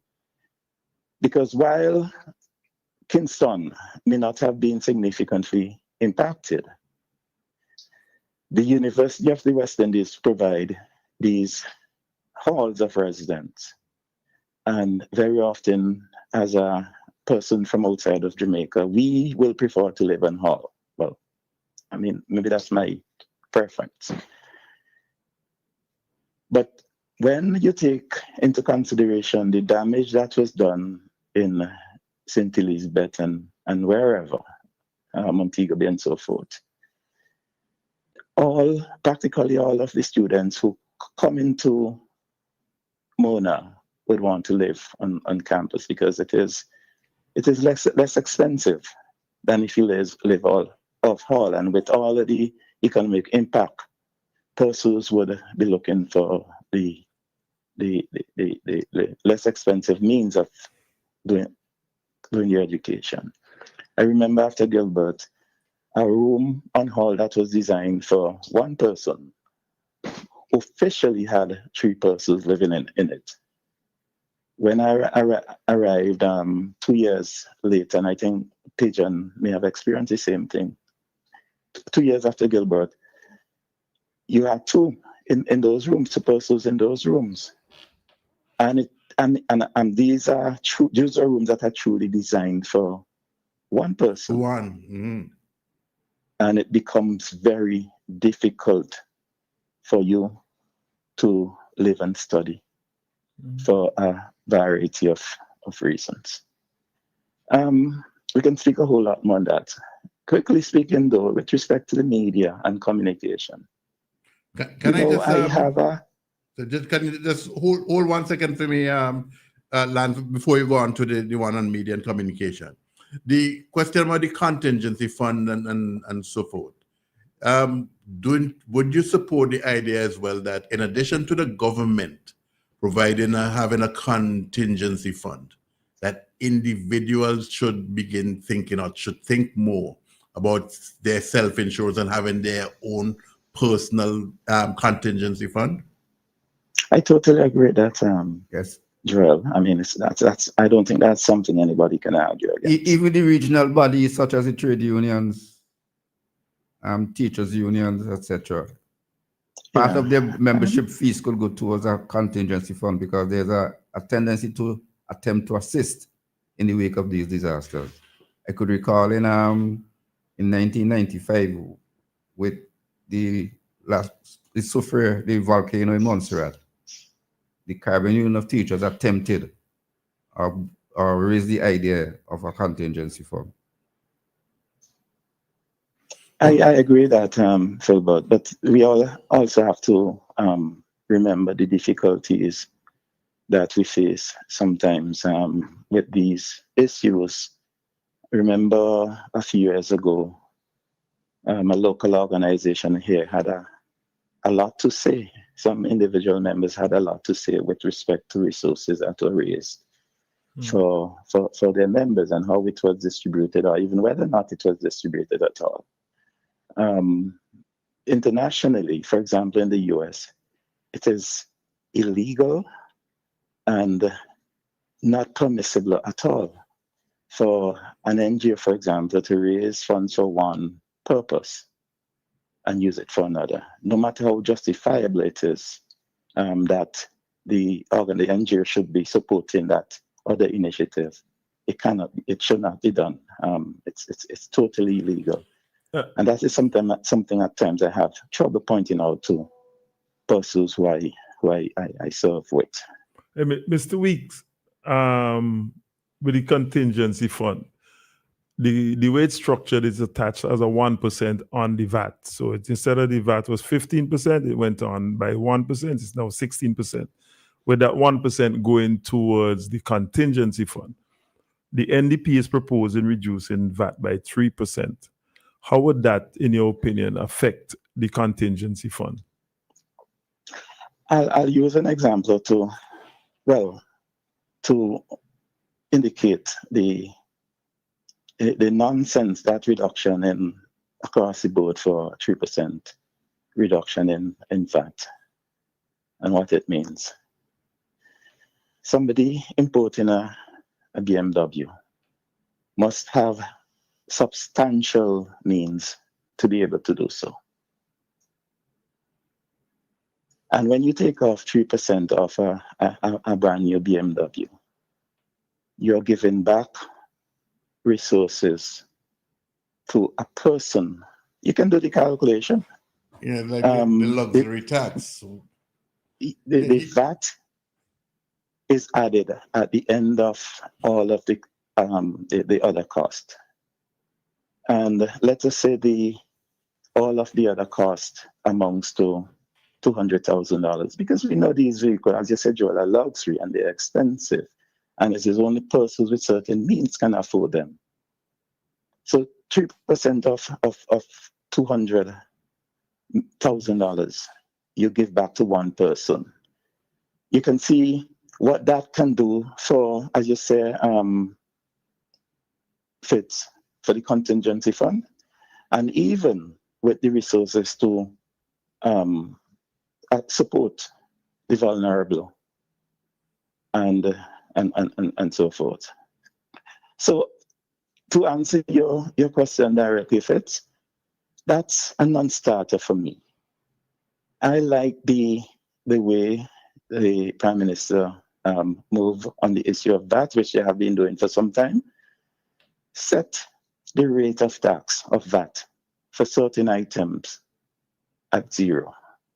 When the VAT law was put in place, there were some items that were exempt from VAT. So there's no issue of charging a VAT on them unless you go back to Parliament and change the law. But there's another list, another category of items that we consume on a regular and a daily basis that has been growing, and it has increased, in my opinion, significantly during the course of this week, even though it might be a limited number of items. Cheese, leg quarters, and so forth. These are things that make up a significant proportion of the household budget. And when you reduce that VAT to 0% on these items, that is where you are supporting the population who need to be supported with respect to your tax policies. I may have said it before already. I prefer when you reduce tax on production, so you encourage persons to earn by producing more. And in my opinion, all taxes on wages, income generally, is a tax on production, because labor is a very important component in producing anything, a very important factor in production. And once you tax labor, to me, you're taxing production. And I will always go for the VAT in terms of taxing via VAT as against taxing on wages, salaries, and other forms of income. I support that. As a progressive, the one thing that I want to raise, though, is whether or not the contingency fund is essentially a 1% of CIF tax, which is built into the VAT. So basically, even if the VAT, for example, comes down from 15 to 12 or 16 to 13, that the contingency fund will still remain the same in terms of what it's supposed to collect. Well, and that's an important point to make, Joel, because the information that we have had so far is that they simply would reduce VAT from 20%. That's the nonsense that we have going on traditional media, you know. Mm-hmm. Imagine in this time, we have an ad, not some arbitrary person coming on and say it, an ad in the name of the New Democratic Party saying that the VAT in St. Vincent and the Grenadines is 20%. I heard the ad myself. Sorry? I said I heard the ad several times. Yeah, it's one of the most played ad. Yes. On some radio stations here. With a St. Lucian accent. So essentially, when you take off 3%, you're going to end up with a higher VAT than we currently have. If you take off 3 percentage points. Of 20%. It's 3 percentage points. But the other thing to add, Lansford, is also that it is not universally 16%. It's like if you're in the tourism sector and you're running a hotel, the guests pay 11%, right? The restaurant at the hotel is 16%, but the rooms only 11%. So is it that a party is proposing to take 3 percentage points off the guest and staying in a room? And is it necessary then? Are you going from 11 down to 8? Is that the plan? Because I haven't heard anything about that. Or are they aware of that reality, that there's a distinction between the VAT on the room versus the VAT at the restaurant versus the VAT that person's pay at a supermarket or a hardware store in Kingstown? Joel, those are important discussions we are not having. And I am of the view that the NDP and their communicators, those who are communicating on behalf of the party, are deliberate in what they do and how they're doing it, because I think, as is was the case in 2009, when our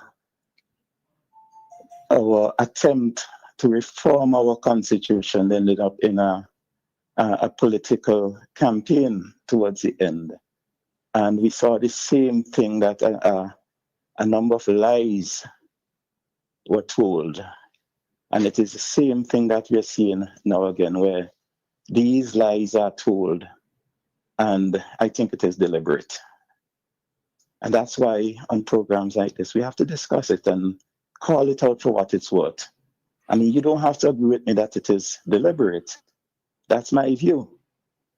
But factually, I think you have a responsibility to discuss it, so that those who are not looking at it in the same way you are able to, Joel, that they can get a good understanding of what is being said, and in many cases, not said.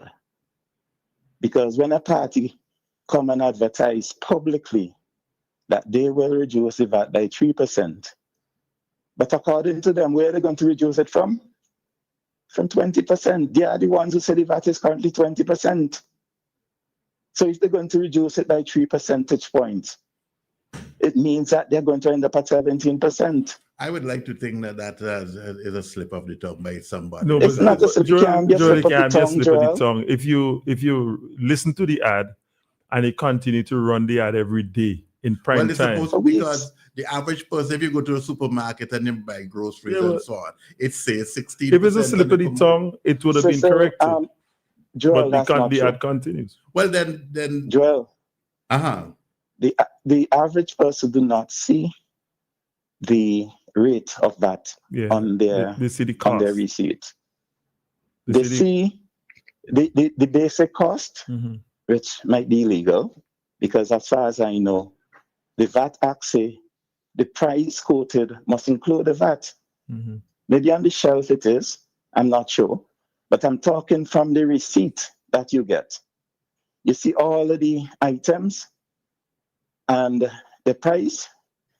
You can tell whether or not it is VAT is paid on it, but even that you have to decode, whether it's a T or a star or whatever that is put next to the item. You have to decode it, and then there's a subtotal, and at the bottom, that's where you see the tax added. So the average person. Go ahead. The average person who goes to the supermarket do not get the rate of VAT from their receipt. It's not stated on their receipt. So basically what Mr. Weeks is saying, if you continue to run the ad with that lie, that VAT is 20%, the ULP has raised the VAT to 20%. People listening to that might say, oh, wait, now, it's 20% in truth? So when they reduce it from 20 by 3%, it come back down to 17, which is higher than what we pay now, which is 16. Let me just say something. That can't be a mistake. No. Okay. Let me just say something. That's deliberate. I have not heard the ad. Okay. But I just want to indicate that if they're operating on the basis that the VAT is 15% plus 1 for the contingency fund, right? And they're reducing the VAT by 3 percentage points. 3 out of 15, 3 over 15 is equal to 20%. So I don't know if that is where the 20% came from. No. You have to hear the ad because. Well, maybe I need to hear the ad, but I've heard so because I even heard on the other side. In fact, I heard the Prime Minister mention at one time that actually the NDP is actually thinking about reducing the VAT by 20%. Right, which is the 3 percentage points in terms of a 15% VAT. So, but I want to hear the ad and say the confusion. But clearly, if it is deliberate, then that's something that they need to correct or remove what is otherwise an untruth. And go ahead. If it is deliberate, they need to correct it. Joel, that's what you're saying? If it is deliberate, that's what you just said. Yes. So if they're deliberately misleading us, or misleading some people, they must correct it. They must. What you're saying? They must change their policy, their strategy policy for winning an election? Is there well, I can't say that is their policy to provide misinformation. I would not necessarily say that is their policy, but clearly, if it is deliberate, that's what it amounts to, Joel. Well, I would not necessarily say that it was it, but if it is incorrect, then they should correct it. And I would like to hear the ad, because I know that the 20% was bandied about on both sides in relation to the reduction of a 15% rate. The ad, Joel, doesn't talk about a 20% reduction. The ad says categorically that the ULP has increased the VAT to 20%. Well, that's clearly what it says. If it says by 20%, that's different to 20%. But even so, it was, when was it increased by 20%? That is the point. Exactly. It was never increased by 20%. The fact that they're making a 20% the issue, that is there for confusion. That's all it is. View. All right, okay. Well, I will make it my business. But P. John had his hand up for a while. No. I wanted to go on to the issue of the preparation of campaign ads with AI tools. Okay. Oh, okay. All right, but before Lansford, you were saying something about media and communication. You wanted to say something on that, and then Peter can come back on the AI. Quickly speaking, a number of things, but I will just make my point on communication and allow the process to contribute to the discussions. When it comes to state communication, state informing the nation, there's a resource that is available to us as Vincentians that is underutilized, unused.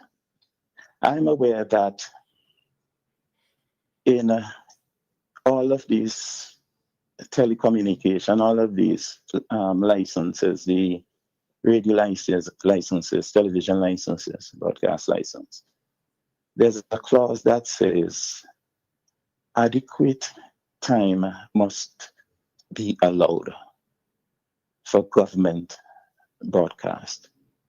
And St. Vincent and the Grenadines is one of the, if there are any more, one of the few countries that is not utilizing that resource. In other countries, for example, Jamaica, at the end of their most popular programs, for example, the talk shows, as soon as that finish, a slot is provided for information from the various government agencies. We don't see that in St. Vincent, not even on the state-owned media. And that is something that must be corrected, maybe after the next election, because if you try to do it now, it may become a political issue. But immediately after the next election, I am calling on heads of departments, permanent secretaries, to work with the NCTI. Those are the ones who issue the license finally, to work with them to make sure that we utilize that resource in getting important information. For example, what you have been discussing this morning with respect to voting, the voting process. Because I can tell you enough, and this is something that you need to know, that there is potential for confusion in one of the constituencies coming up. I've not heard anybody spoken about it so far. Because I think on the ballot, names are listed in alphabetical order. And the name that is at the front that first determine which the order is the surname. Mm-hmm. And that's why I say, in terms of South Windward, John A. and and John D. potential. Sorry? John A. and John D. DR. Yes. So there's a potential for confusion. And that's why those who started the system of voting had in mind this kind of confusion. There were other factors maybe. At that time, our population certainly was not as literate as it is today. But we also have a population, I believe, even those who can read are not reading as much as those who could not have read in the olden days.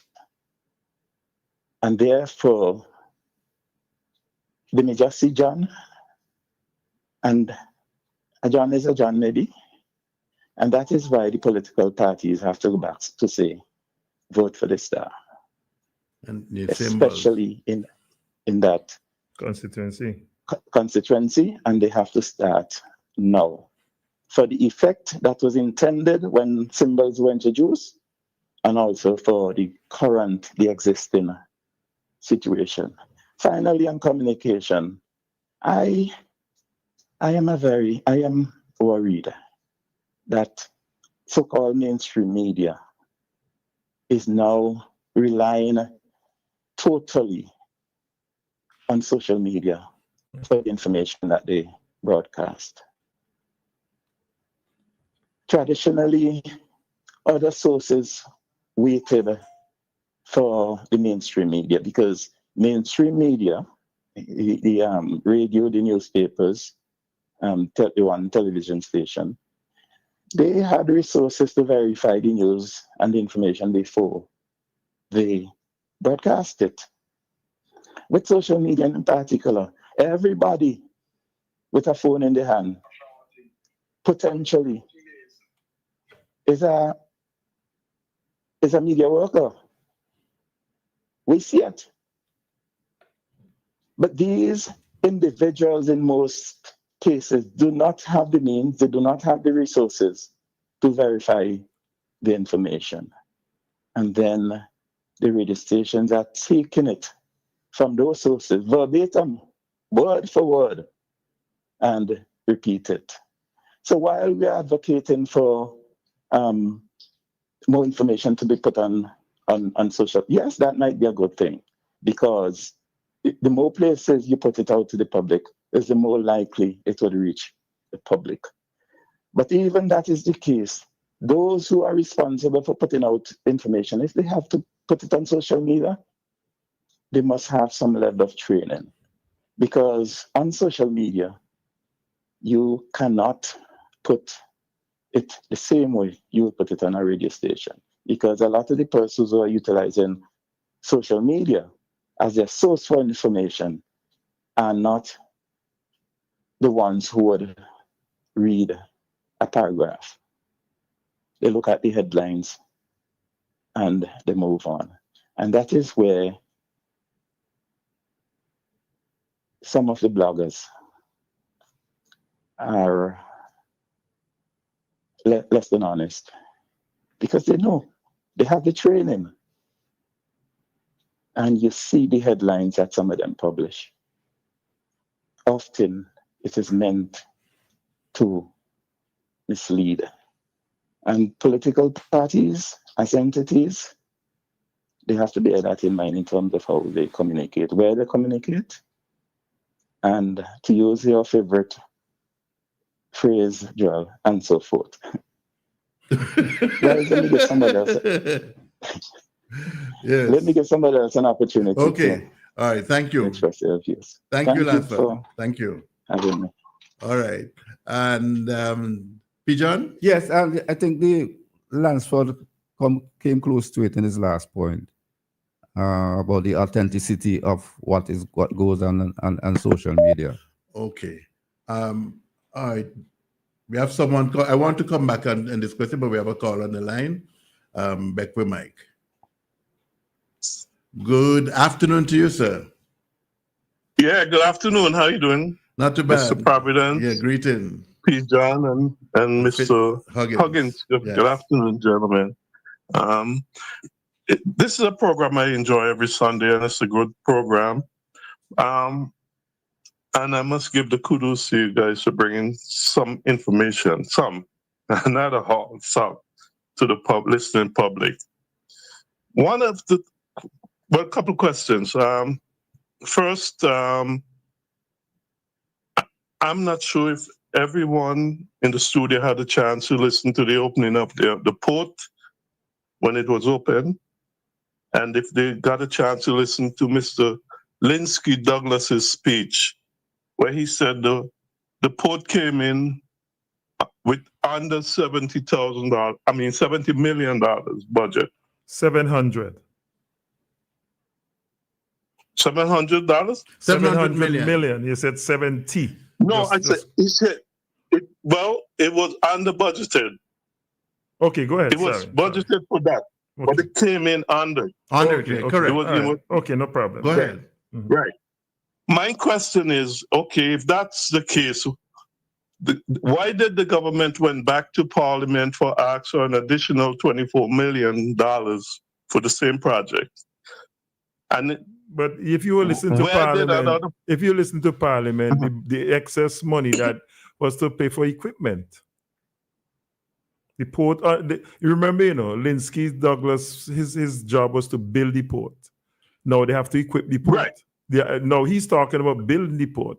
He wasn't talking about equipping the port. That's my takeaway. So that is your take. That is what you're saying. But my take is that my take overall, he was the manager. He was in charge of overseeing the port, but not in terms of the equipment. Well, the equipment is that should be something separately, right? Right. But so he was accounting for building the port. The port itself, minus the equipment. Okay, so you're saying the equipment amounted up to $24 million? Is that what you're telling me? It was more than that, because there was some money put in by the Port Authority itself. By the Port Authority, had maybe $10 million or something of the sort, right? Port Authority. So the Port Authority had some money, so they put in some, and they had to go back to Parliament to get the difference. Yeah. So okay. Well, that is a research I'll have to do. I'll try to get back with you guys on that. I think you should still make the point that you wanted to make, because if I didn't intervene, you were trying to make a point. What was the point? No, because I wanted to know where did that if they came for an extra $24 million and got it, where did that money went to? Oh, I see. If that's what my point. I would like to know where did that extra money went. So now you know that. Now you know that it went towards the equipment. What's your view? That's what I said. I don't know that, and that's what I said. I'm gonna do some research in that. I don't know that for a fact. But just treat it as two different, but collaborating, two twin ventures. One for the construction of the physical port itself, and the other one is for the operations of the port that needed some capital injection of funds for equipment. Okay. Okay, and I take your word for that. But as I said, I'm going to do some research and find out. He's not convinced. That's all right. Exactly. Well, that's what I mean when I said I'm not. I'm going to do some research. I know you came in with a predetermined mindset that to ask where did the money go. And you asked the question, and we answered. But he got an answer. He's not totally convinced. He got an answer. And any event sanction should be asking that question if we're not sure. Of course, I don't think that's a predetermined mindset. You should also listen to Parliament a little more and stop listening. Right, I did, and they did not explain that. They did. How do you think I got the explanation? No. Back with Mike. Because you can. Yes, sir. Go ahead. Yeah, just saying. Okay, I think we covered that. Do you want to add anything else generally, whether it is to the port project and its benefits, or anything in terms of what we discussed before in this program today? Anything else you want to add? Well, no. The only other thing I was going to ask, really, I mean, honestly, no, because it's that: are we going to get the poverty report released before the election? That is something beyond your control. Absolutely. As Vincent said, absolutely beyond our control. Okay, but as Vincent said, those are things we should be calling for, and those are things we should be really calling for as Vincent said. So I'm not going to go on any further, but continue to do what you guys are doing. But just be balance. Yeah, but it would benefit this program to have someone with a different point of view instead of just having everyone singing from the same song sheet. Okay. I think it would bring more. It would bring more to your program, honestly. All right. Okay, back with Mike. Thank you. Thank you very much All for right, calling. thank you. Okay, thanks. Yes, sir. I want to Joel, another call. Joel, okay. What the person's on already. So you see, yeah. Hello, good day. Hello. Oh, you'll have to, can you either turn down your radio or something or call back? Call us back. Call us back. Joel, I just want to address Beckwith Mike as he left with his parting shot that all of us come with the same song sheet. I don't know where he gets that information from. We allow him to call and we allow him to talk and he expresses his opinion.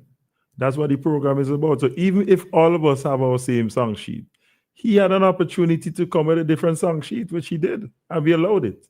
So Beckwith Mike, don't leave them passing shots and think he score a point, man. And he's also invited if there's anything else he had to add. Yeah, and he raised it. We have a call on the line. Let's take this caller. Hello, good afternoon to you. Welcome to Good afternoon, gentlemen. Oh, good afternoon. My name is Dennis Williams. Mr. Williams of Edinburgh.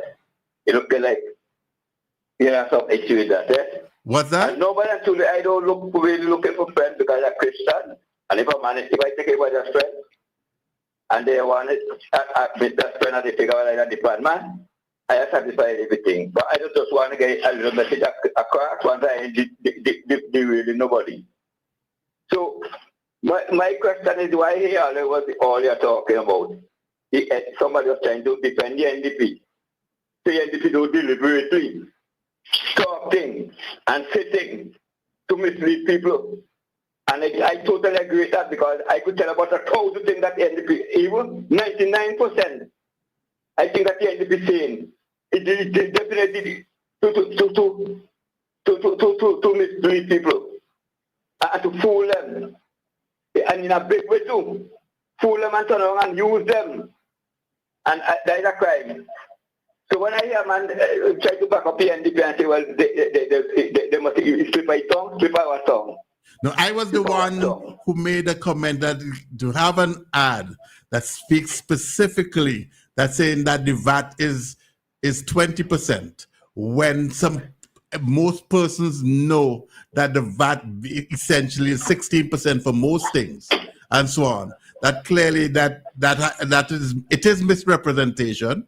But how could you? Yeah, but if you can allow me, Mr. Williams, but then you're exposing yourself because sooner or later somebody's going to say, but that is not correct.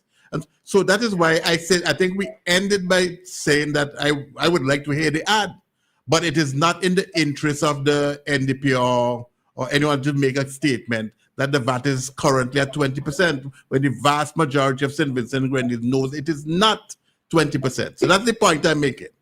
Yes, I understand that. But again, to say, well, they will have to come and correct that. The most thing they have to correct what they say. From ever since they lose the election, they take them days and months to correct. Because they misleading, in the news. All kind of, but I tell you something, but not only that the VAT alone, they're making mistakes, you know. They say if public servant getting $250 and they're going to raise it to $5. And that is not true. Public assistance. No, the public assistance. I get 280 if I'm ever said. And some people get 300. All that is misleading. Plenty misleading. This group misleading people. Because they made Prime Minister going to raise the public assistance. They just jump to say what they do. And then we try the same. To mislead yourself and mislead people again. Oh, we say 60 days plan. And if we can't make it, we go tell all why we can't make it. You see, checking the trade.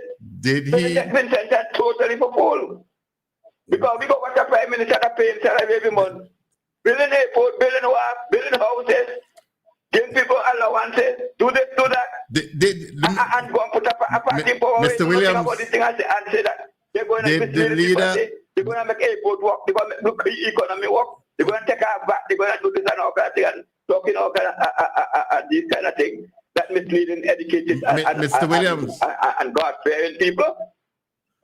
Mr. Williams, may I just ask you, did the leader of the opposition on one hand, with a published document, state that he has 4 things at least to be achieved within 60 days, and then came back in another breath or another hand, come back and say, but if I can't get it done in 60 days, I'll come back and tell you? That's what he said?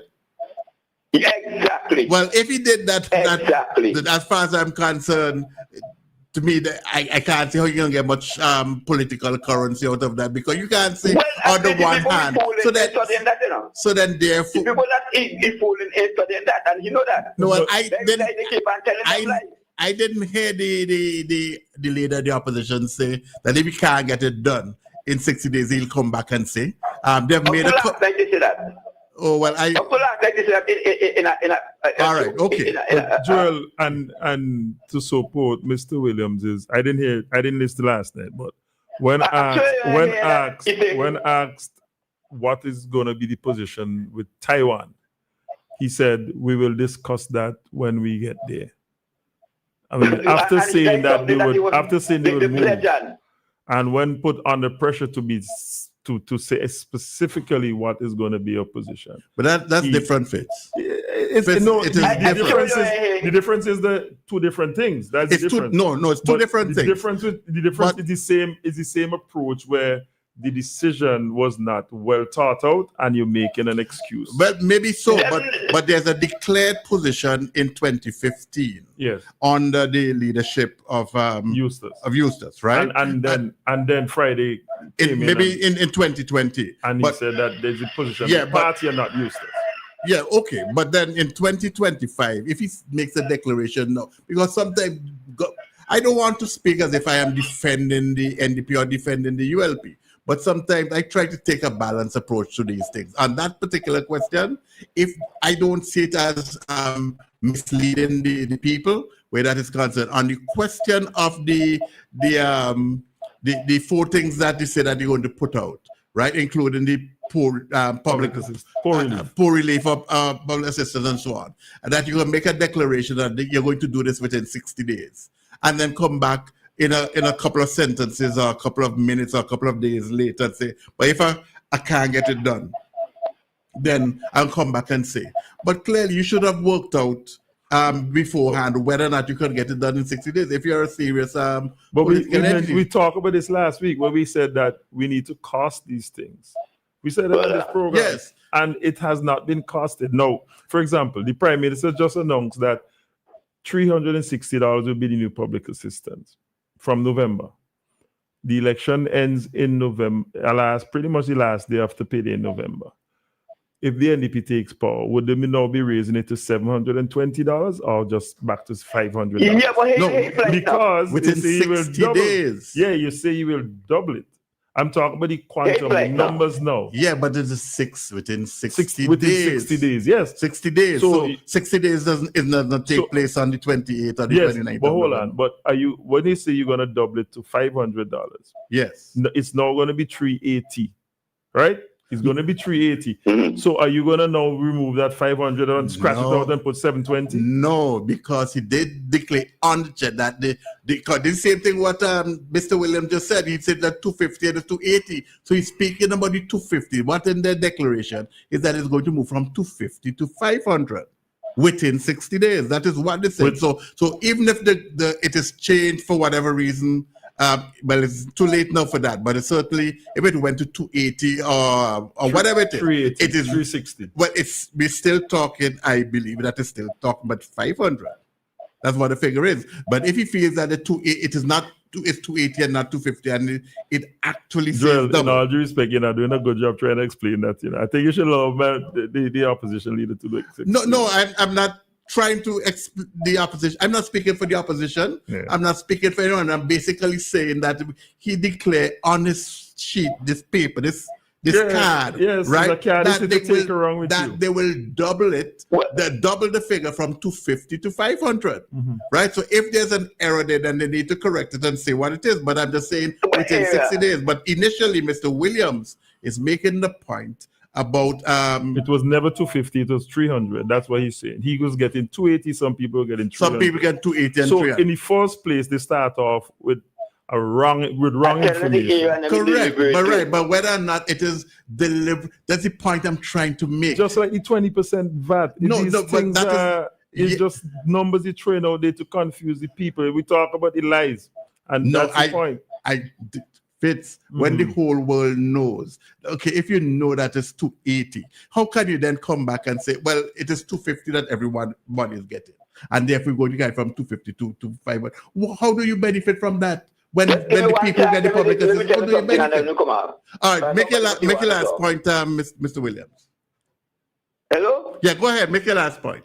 Yes, in order to raise the public assistance, the people that getting pension, the lower party pension, you got to raise them their own to be because you can't raise the public assistance above their own because the public the pensioners have a law that they try a fixed price. So in order to raise a public assistance, you government itself had to put in $1 million to raise pensioners' money.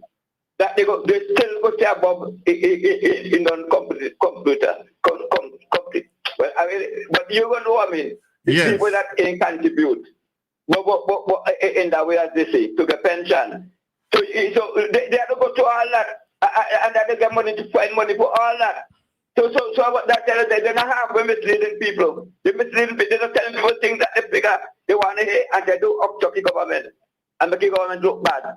Because you got to raise the pensioners' money too. And the government had to take raw money and pay NIS in order for them to raise the pension and money that you go get to raise public servants. The government has also expressed the view. Because they try to trick people into stupidness. Okay. Thank you, Mr. Williams. But the government has expressed the view, Fitz and Bijan, that they recognize something about that. Take that out. That they have to go to Parliament in terms of the NIS and the pension to increase the figure, right?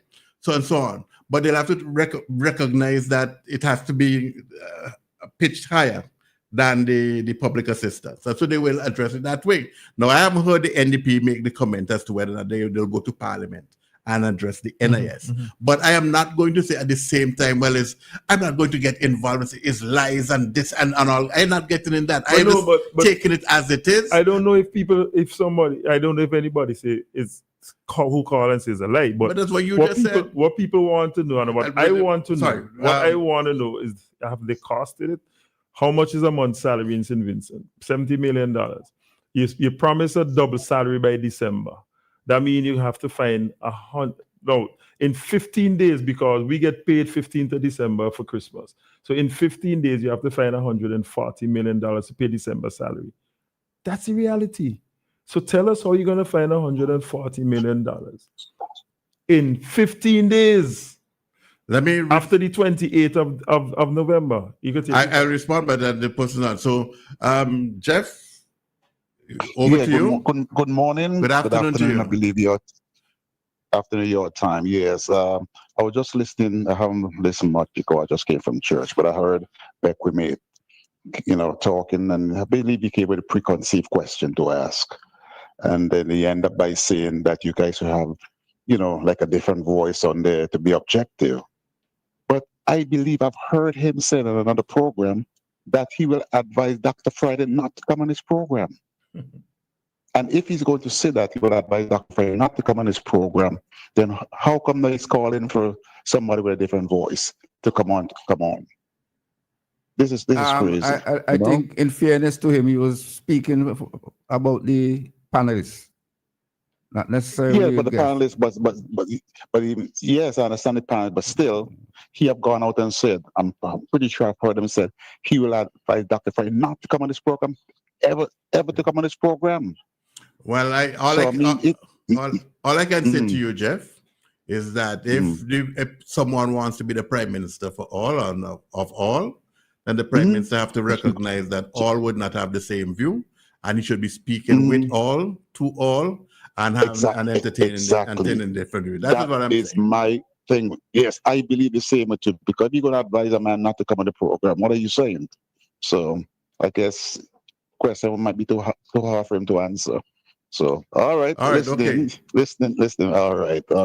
Yeah, we thank you. We are just about 8 minutes or so to go before 1 p.m. and we end at 1. I just want to go back to something that was said earlier on in relation to media and communication. But we have a call on the line. Let's see if we can take this call. Hello, good afternoon. It's your turn. Hi, good afternoon. I normally listen to your program. I'm now coming from church. Oh, great. So my point is, two couple persons a while ago. One spoke about the port, and what Mr. Linsky Douglas would have stated. Yes. But just to reiterate, it was 700 million that they set aside to build the port. But because of what they did, they built it under the estimated total, just for clarity. Yes, and I think they also said they went to borrow some money from the bank. If you listen carefully to what the statements are, they went to borrow money from the bank, 40 million, to equip the port. When the port is built, you can't have it operating without proper equipment. And I really applaud Mr. James, Mr. Linsky Douglas, and all those who are part of that port. Because if not for this port, people see it as a political item. But when you look at it from a business perspective and a holistic for the country, it will bring development to the country. And it's time enough that we of age bypass political participants and think that everything that is built by a government is because of party. If God sees somebody who has the opportunity and the will and the go-ahead to follow instructions and to develop a country, he will equip them with people around them to fulfill such mandate. And if Prime Minister Gonzalez did not have that vision, we would not have a port. And you heard what he said when he was at the opening of the port. And if Dr. Friday, I am pinpointing them, if he sees and he says he loves people and he loves a country and he wants to see the development of a country, he will not be beside of that port. It is a development. Look at the old port. When we go on the old port, there is so much haphazard in Camden Park. The grounds are uneven and so much of things could happen. When persons from overseas want to invest and they have to come and see our port in such a deplorable state, they will not want to come. So the more the country develops, it's better for the Prime Minister on a whole, more investors come in. It is better for the country on a whole, more people get more employment. And, everything flows cohesively together. So then I don't understand why in this modern age that we still have this political thing in our head. We're not supposed to have it. It is what it is, but maybe you might have missed part of the program, but we did endeavor to clarify with Beckwith Mike the distinction between the cost of the construction of the port itself, the physical infrastructure, versus the additional funds required for the equipment. So that was actually stated earlier on. So maybe you might have missed that response. Yeah, and I'm not saying that we're not supposed to praise and give persons the jacket when it is due. But for now, if Prime Minister is doing something, give him the jacket. He had the vision.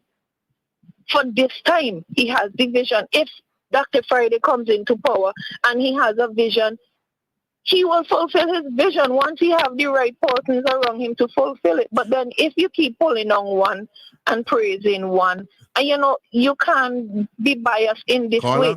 You have to have a level playing field. Carla, if I may say, you don't have to be in power to have a vision, You can you can be in opposition, you can express a vision if it's for the benefit of the country and so on. By all means, express, state what your vision is. Or if you feel that someone else has a vision that is good for the country, then you can actually say, yes, on that one, I support you. Of course, my dear, and that is what we need. Visions come forth and you table the discussions. You have to disagree to agree and get things moving forward for the benefit of the country and the people on all. Absolutely. Okay. Thank you for listening. Thank you very much. Is this the first time you're calling in or no? No, I called in twice already, but I normally listen, but I don't call in. But when these issues come up and they touch in, I just have to say my part. Okay, thank you very much for calling. You're welcome. Okay, bye. All right, I think we more or less at wrap up time. If anyone want, okay, we have one final call and then we'll close at this point. Hello, good afternoon to you. It's your turn. Hello, good afternoon. Hello? Yes, good afternoon. Hello? You are on It's Your Turn? Yeah. Concern what Jeff said about Dr. Friday not coming on the program. The PR was asked would he go on the late Jerry George program or being interviewed by Jerry George, the late Jerry George. And he said he would not go on Jerry George program because Jerry George is a political opportunist for the NDP. Okay, so but maybe Beckwith may see Cecil Ryan as a political opportunist. No. That's why he don't want to go on the program. Yeah, let me just say all that Jeff was indicating that Beckwith Mike had expressed a view that he would advise Dr. Friday not to appear on this program, right? But Dr. Friday has not expressed any position one way or the other, as far as I'm aware, as to whether or not he's willing to just to say that, just for clarity, just for clarity though, because Mr. Ryan said some time ago that he wrote and invited. Pigeon was here. Pigeon knows the story better than I do. So Pigeon maybe could clarify. I heard it too. He has been invited on a number of occasions and he never responded. Right. But maybe he sees Cecil Ryan is gonna be. But you can't say that. No, maybe because we don't know. That's it. So it's like hearsay. We're saying we don't know what Dr. Friday is thinking about reasoning and so on. So I think. Right, so what about when the comrade said that he would not go on the late Jerry George program because he's a political opportunist? Do you agree with that? What value is that information to us now? Right now, I'd say I don't want us to go back that. Dougie the Freitas wants the comrade to go on Nice Radio. Do you want him to go on Nice Radio? He don't want to go. All I can just reiterate. What is his point? Though? What we just basically they want. Invite him on Nice Radio. All the radio programs want him to come on Nice Radio. The comrade, he's not going over there. Let me close on this point. Just basically the issue at hand and WEFM as a whole has an open policy that will be willing to speak on this program with the leader of the two leading parties in St. Vincent and the Grenadines, or the party. Okay? Randall wanted to come on Cecil Ryan program. We have covered that. Invite him up to now. All right, thank you. Okay, I think we'll have to end there. We've come to the end of the program and we'll have to have okay, thank you very much. Okay, bye. All right, closing. Just to correct him. Do you really want to go there? No, because it's misinformation. Yes, he has to go there, man. Fitzgerald has been invited on a number of occasions. And he has indicated before that he is willing to come out. Just that he has never shown up. Okay. All right, so we are now at 1 o'clock. Any closing comments, gentlemen? In closing, I just want to say I will be in Raboka later for the gospel concert, inviting as many people as possible to come. And I've seen pictures of several billboards across the country being damaged. I just want to ask people to refrain from that kind of behavior. We could allow these things to be these paraphernalia to be displayed, and we also go and display our democratic right and vote for who you want to vote for. So please stop the destruction of property. I just want to thank everyone for calling in, and thanks for the opportunity again to be on this program today. and looking forward to another program soon. Thank you, Fitz. We had quite an interesting program, and commend you for doing a good job. The point I want to leave us with is that we have to be very careful of what we look at on social media during this political season, because the tools are very sophisticated, and it is very easy for us to be fooled by some of the ads that we are seeing, and coming from both sides. I shouldn't say both sides, all sides. All sides. Yeah, and I know that maybe about 4 or 5 months ago, we did mention, I think the Minister of Finance was on the program at the time when we talked about the possible impact or involvement of AI and so on in this political campaign, which is now upon us, and so forth. So it's something that we have to be careful about. But I do recall, I just wanted to go back 24 years and change that. You remember before 2001 that the government information was basically the GIS, Government Information Service, and it was deliberately changed to the Agency for Public Information so they can broaden its scope and involvement of disseminating information and getting public input as well. And maybe now is a time like this is when an API can play a controlled role in actually ensuring that information on elections and other things and government work and so forth is disseminated, not just through mainstream, as Lansford mentioned, mainstream traditional media, but also through social media as well. So, and not just in terms of having a Facebook page and so on. They have ways in which it can be thing, and then we encourage other radio stations, please, to get the message out to the general public about the question of important information, especially in relation to the special registration period, and what is and how important it is. Tying back with Fitz's closing comment, that is important for us to be mature and as responsible as possible as we participate in this election cycle. It has been for a number of years now that pretty much 50, 51, 52, 48, 49% of the people have different views as to which party they would like to have in office, so that the country, it is more or less balanced one way or another. And we all have to come together and recognize at the end of the day that we are all Vincentians looking out for the interests of the development of St. Vincent and the Grenadines and its people. And with that, I think that I can... Can I just congratulate our Maroon boys on sharing back the whitewash on Bangladesh in the T20. I am glad I'm curious. We gave them a 3-0 in Bangladesh, like how they give us 3-0 in St. Vincent. Well, I am glad that you said it's almost 11 months ago, or 10 months ago when we got whatever whitewash in St. Vincent, and we're able to come back now and beat them in their home on their own ground, 3-0. So all is not doom and gloom where West Indies cricket is concerned. And with that, Mr. Sutherland, we close for the day. Everyone, go on out, enjoy the rest of your Sunday. There are things to do, people to see, and have a great day.